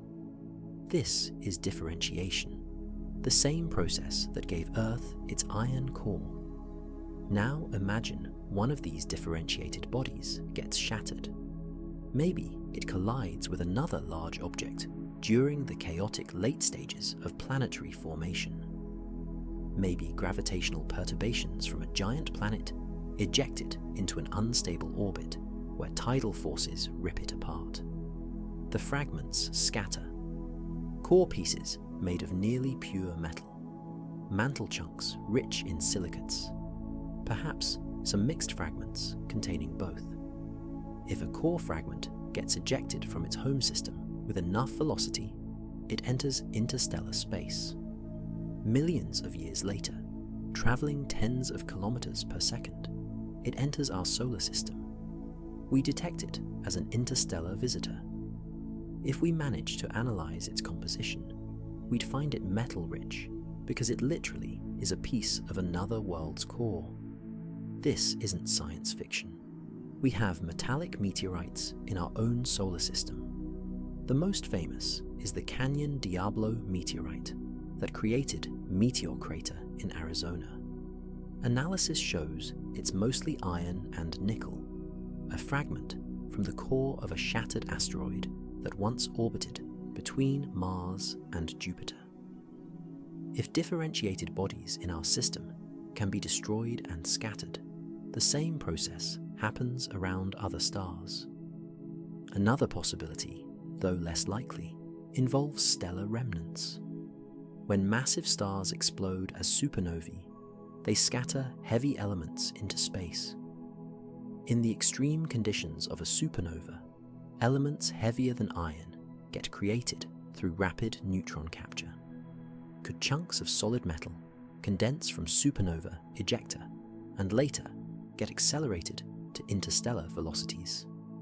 Theoretically possible, but the environments are so violent that most material stays gaseous or gets completely dispersed. Forming coherent kilometer-sized metal objects seems improbable. The third option, and this is where speculation gets wild, is artificial origin, a manufactured object, a probe or derelict spacecraft, a piece of megastructure. I want to be absolutely clear. There is no consensus in the scientific community supporting this idea. No peer-reviewed papers claim artificial origin.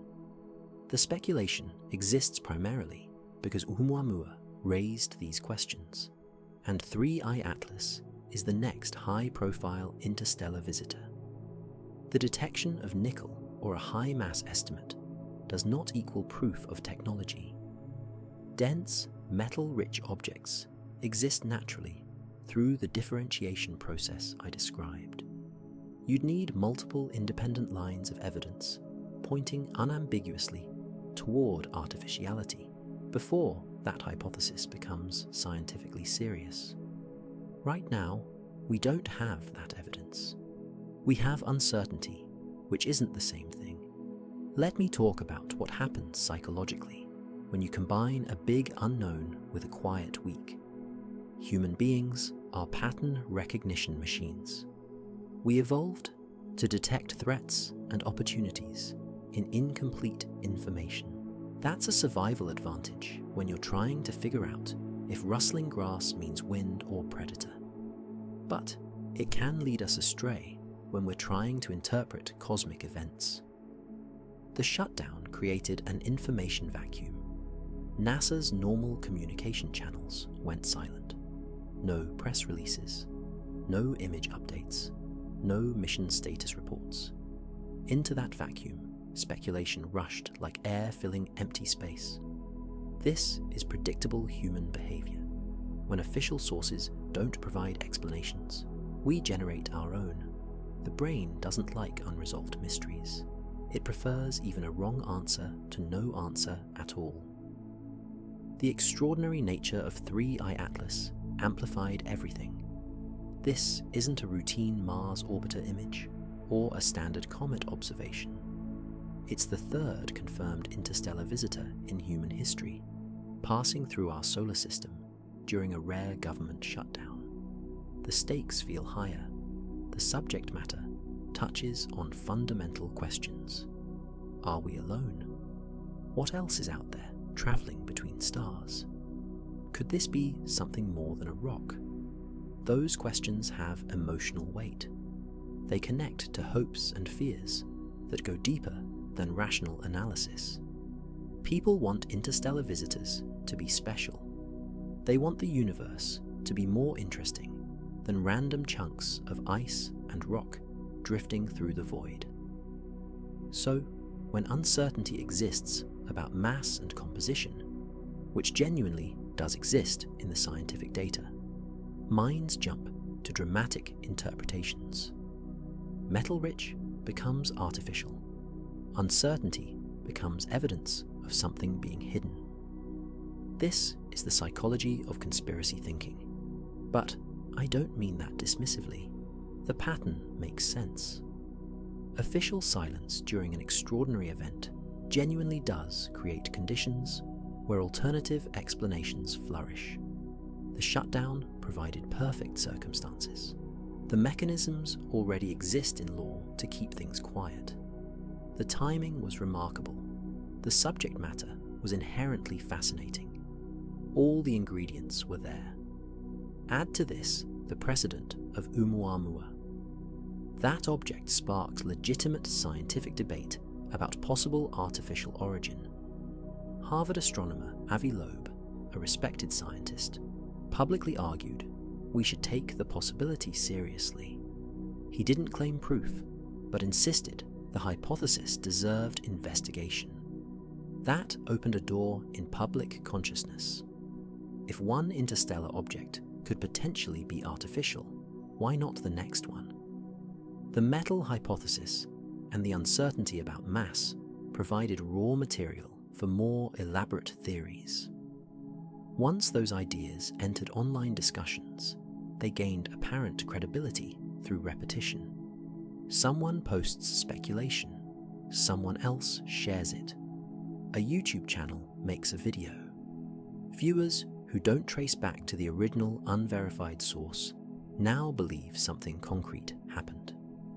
I'm not dismissing curiosity. The questions being asked are not unreasonable.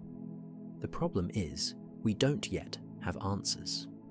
In the absence of answers, some people jump to conclusions. That's human nature. We're pattern seekers operating in information scarcity. The challenge is recognizing when we're seeing real patterns versus when we're connecting dots that don't actually form a picture. Uncertainty is uncomfortable, but sometimes it's the honest state of knowledge. Let me give you the tests that would prove the metal hypothesis wrong. This is how science works. You don't just propose ideas. You specify what observations would disprove them. If your hypothesis can't be falsified, it's not science, it's just storytelling. Here's what would kill the metal-rich interpretation of 3I Atlas. First, tighter constraints on nucleus size and albedo that bring mass estimates down to normal cometary ranges. If better observations, perhaps from the James Webb Space Telescope's infrared capabilities, detecting heat from the nucleus directly, pin down the size more precisely toward the small end of current estimates, the mass problem goes away. A half-kilometer diameter nucleus with typical comet density gives you billions of tons, not tens of billions. The mystery dissolves. Second, spectroscopy showing composition dominated by normal cometary volatiles. Water ice, carbon monoxide, carbon dioxide, methane, ammonia, the usual suspects we see in solar system comets. If multiple independent spectrographs from different observatories all report these features without unusual metal abundances, the exotic composition hypothesis fails. Nickel might still appear in emission lines, but at levels consistent with typical dust grain chemistry, not bulk metal composition. Third, non-gravitational acceleration parameters that match expectations from volatile outgassing. When orbital solutions get refined with post-conjunction observations, if the non-gravitational terms in the fit correspond to thrust, you'd expect from water or carbon monoxide jets that supports normal comet behavior. High-mass inert objects don't accelerate much from weak outgassing. If the acceleration pattern fits a fluffy, icy nucleus, that argues against dense metal.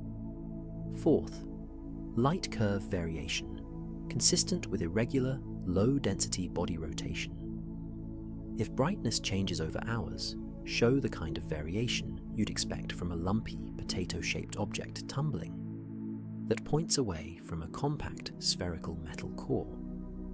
Dense metal spheres, or near spheres, produce different light curves than fluffy, irregular comets. The rotation signature tells you about shape and density distribution. Fifth, activity patterns that continue matching comet models through perihelion and beyond.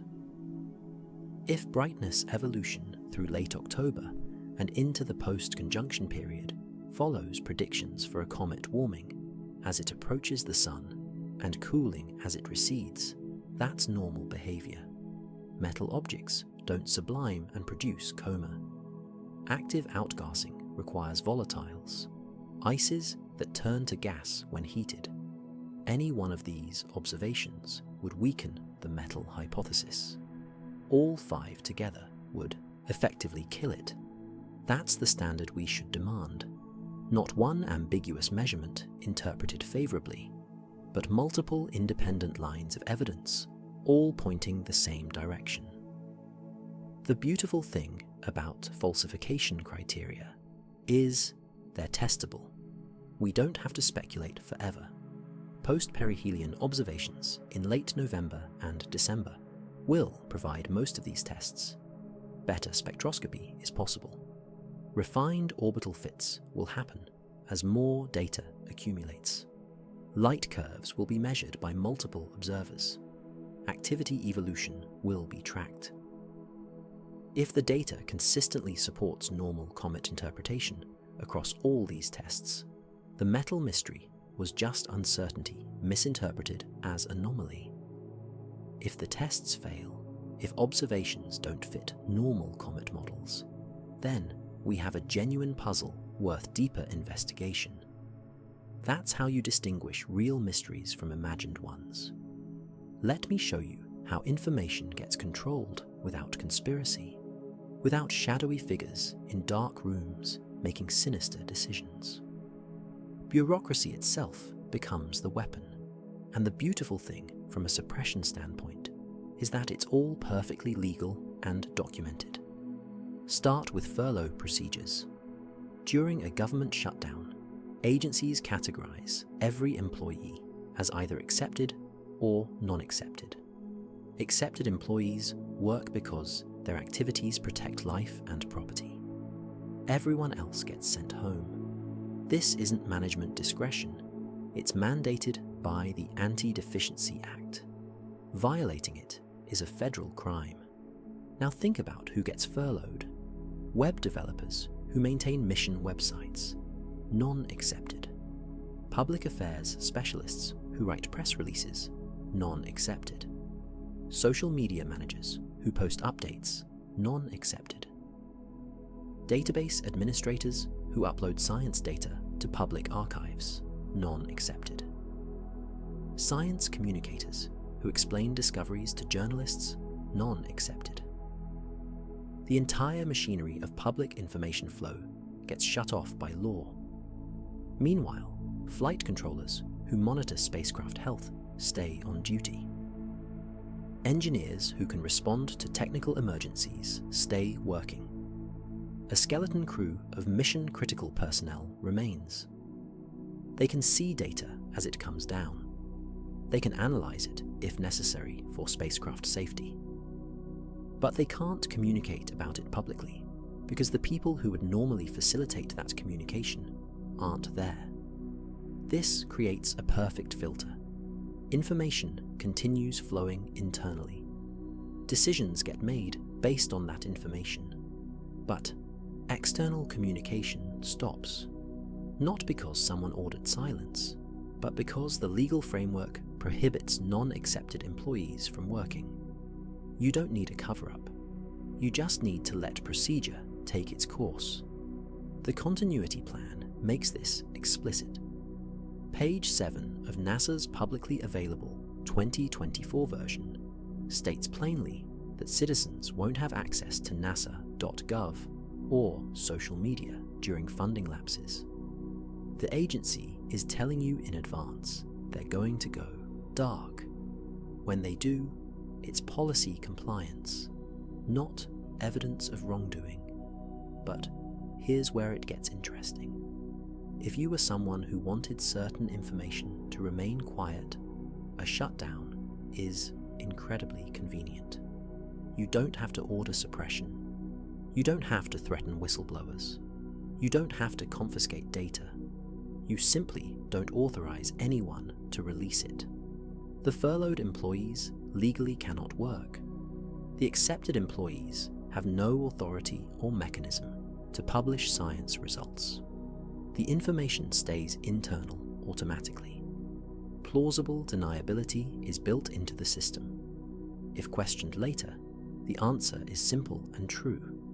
We followed the law. During funding lapses, public communications pause. That's in the continuity plan. That's what the Anti-Deficiency Act requires. No conspiracy needed. No malicious intent required. Just bureaucracy functioning exactly as designed.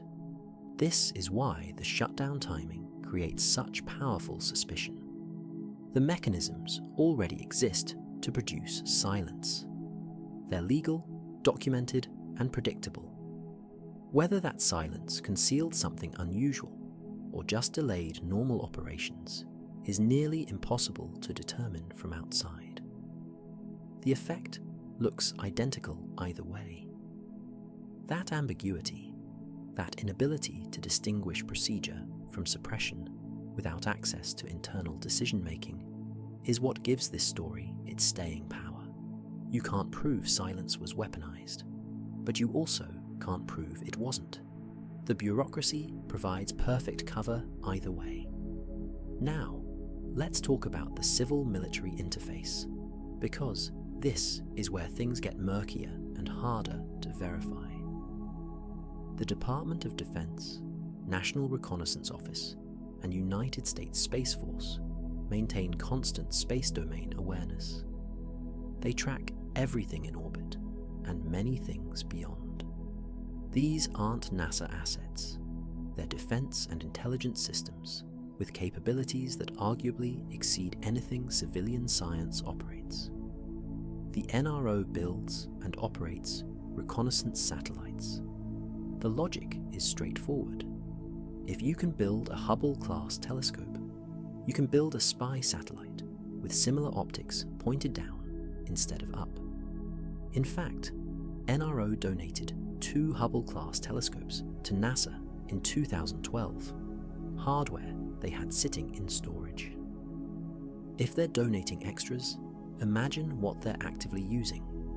Space Force operates optical telescopes and radar systems for tracking satellites and debris.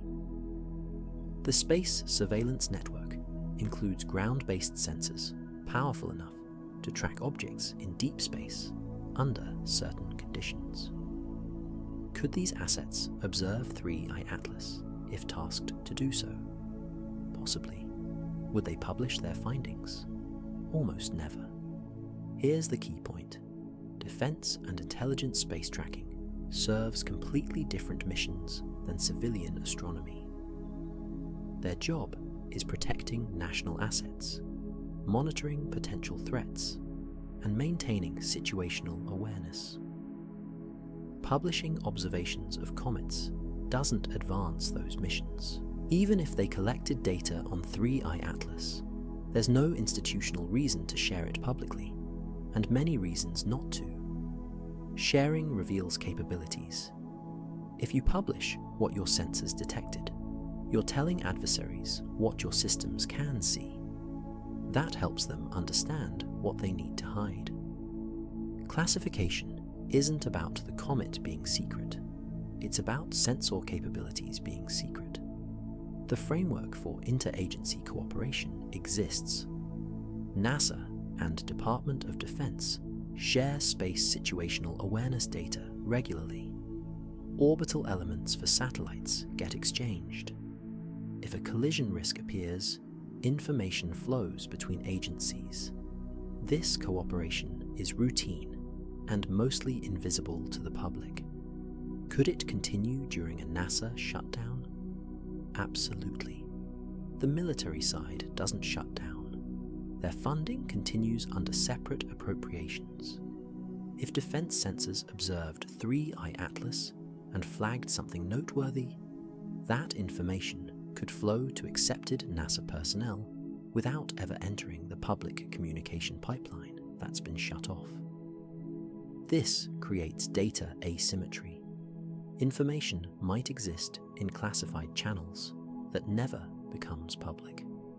Not because of conspiracy about the comet specifically, but because of standard classification procedures protecting sensor capabilities.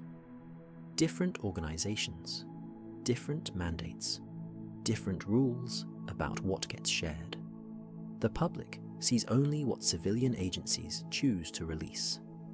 Let me explain how information can get lost without anyone deliberately hiding it. Large organizations naturally compartmentalize. Different teams work on different pieces. Not everyone sees the whole picture.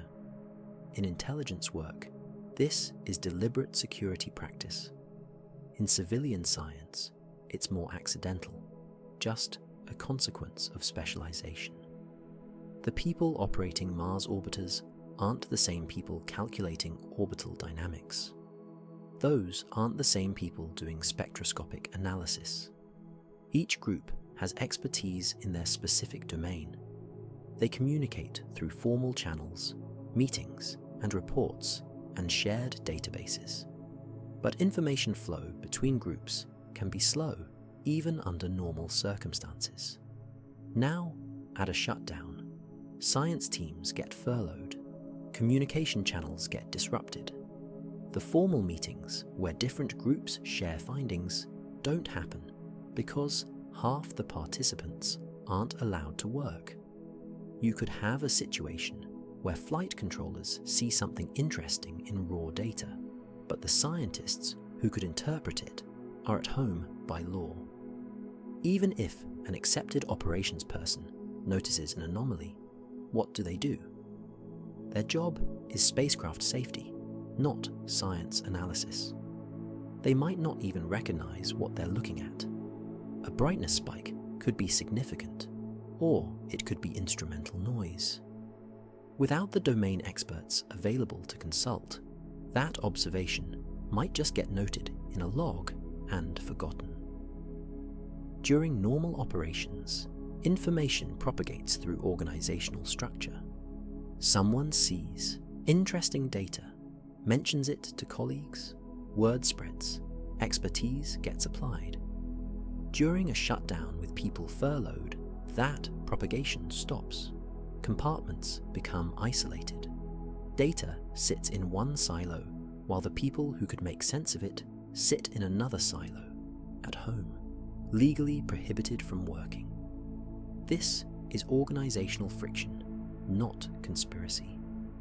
It's the natural result of complex systems operating under constrained conditions.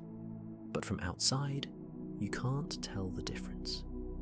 Information not flowing because of bureaucratic barriers looks identical to information being deliberately withheld. The shutdown made compartmentalization worse.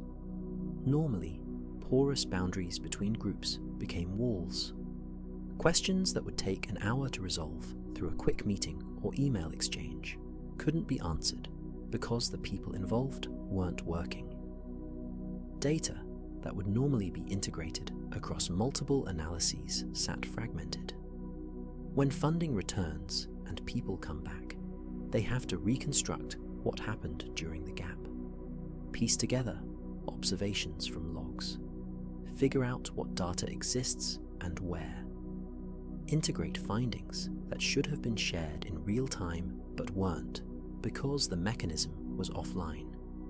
It takes time, and in that time, uncertainty breeds speculation about what might be hiding in the gaps. Here's something that should give you perspective. In the age of digital communication and widespread distrust of government, secrets are extraordinarily hard to keep. They leak.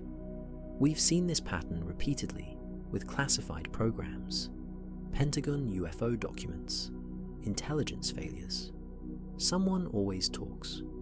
Real whistleblower evidence looks different from speculation. It has specifics. Emails with headers showing sender, recipient, date, and subject.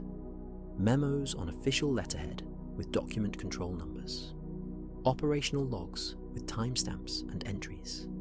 Names of people involved. Organizational charts showing who reports to whom. Technical details that can be verified through cross-referencing. As of early October 2025, no such evidence has surfaced publicly regarding 3I Atlas. No documents have been leaked to journalists at major outlets. No former NASA employees have come forward claiming they witnessed data suppression. No anonymous sources have provided verifiable materials to investigative reporters. The absence is notable.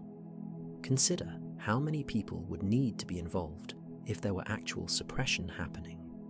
flight controllers who saw the data, scientists who analyzed it, mission planners who coordinated observations, database administrators who handled files, communication staff who would normally publish results, managers who made decisions about what to release, legal staff who reviewed classification determinations if any occurred.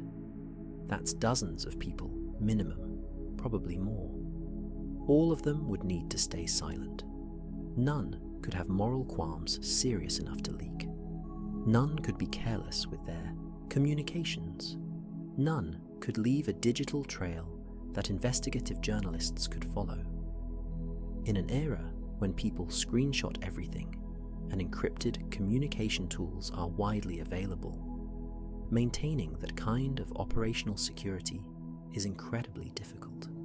We've seen whistleblowers emerge from far more secure programs. Edward Snowden leaked NSA surveillance details. Reality Winner leaked classified intelligence reports. Multiple sources provided information about Pentagon UAP investigations to journalists. These leaks happened despite serious legal consequences, despite security clearances, despite organizational pressure to stay silent. If there were a smoking gun about 3i Atlas, something genuinely extraordinary being hidden, I'd expect someone somewhere to have leaked it by now. The fact that hasn't happened suggests either there's nothing dramatic to leak, or the circle of people who know is incredibly small, or we're still early and leaks take time to emerge. Time will tell. Leaks often appear months or years after events, but the longer silence persists without credible insider sources coming forward, the weaker the suppression hypothesis becomes. Secrets want to be told. People want to be the one who reveals truth. The absence of leaks is evidence, not proof, but evidence nonetheless. Let me organize the chaos by laying out 6 hypotheses that attempt to explain what happened or didn't happen during the Mars window. For each one, I'll give you the core claim and critically what would prove it wrong. Because hypotheses that can't be falsified aren't science, they're just stories. Hypothesis 1, bureaucratic coincidence. The shutdown explains everything. NASA's communications paused due to funding rules. Data was collected normally, or not at all. Results will be released on standard timelines. This is the null hypothesis, the boring explanation. It requires no conspiracy, no exotic physics. Supporting evidence includes NASA's public continuity plan and ESA's transparency. It's falsified if data releases show major inconsistencies, or if orbital solutions contradict independent observations. Hypothesis 2, massive metallic core. The comet has unusually high density, possibly metal-rich, like a planetary core fragment. This is speculative, but not impossible. It's falsified if better size measurements bring mass down to normal ranges, or if spectroscopy shows typical comet chemistry without exotic metal abundances. Hypothesis 3, engineered artifact. 3. I-Atlas is artificial, a probe or derelict from another civilization. This is extraordinary and currently has no verified evidence supporting it. It's falsified if orbital behavior matches natural comet physics, if light curves show irregular rotation, and if no artificial signals are detected despite thorough searches. Hypothesis 4, third-party intervention. A nation conducted covert observation or sample collection during the Mars window. This requires technology that probably doesn't exist and has zero public evidence. It's falsified if multi-agency orbital fits remain consistent with no unexplained trajectory changes. Hypothesis 5, black budget data capture. Military assets observed the comet and classified the results. This is unfalsifiable directly because classified data isn't accessible. But if civilian data, when released, is comprehensive and consistent, the need for secret data diminishes. Hypothesis 6. Planetary interaction event. Solar wind or Mars environment caused transient brightness or spectral changes. This is natural and testable. It's falsified if observations show no unusual activity during the window, or if space weather data shows nothing remarkable. Rank them by plausibility. Hypothesis 1 leads as most parsimonious. Hypotheses 6 and 2 are scientifically interesting. Hypothesis 5 is possible but unprovable. Hypotheses 3 and 4 are distant longshots, requiring evidence that doesn't exist. The beauty is, these are all testable through data that's coming. When post-conjunction observations arrive and agencies release their findings, we'll know which story holds up. Late November through December 2025. That's when 3I Atlas re-emerges from behind the Sun and becomes observable again from Earth. The comet will have passed perihelion around October 29th, experienced maximum solar heating, and either behaved exactly as a comet should, or revealed something unexpected. By the time it's visible again, weeks will have passed. Gases will have escaped, dust will have spread, and the trajectory will have been altered, however slightly, by whatever forces acted on it.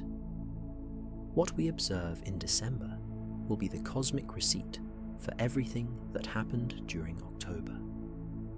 Here's exactly what you should watch when the lights come back on. First, monitor the Minor Planet Center's electronic circulars. These official notices report new observations and orbital updates. For 3I Atlas, search for designation C/2025N1. When new orbital elements get published in late November or December, compare them to the versions calculated before the Mars window. Did the eccentricity change? Did non-gravitational parameters appear in the fit or grow larger?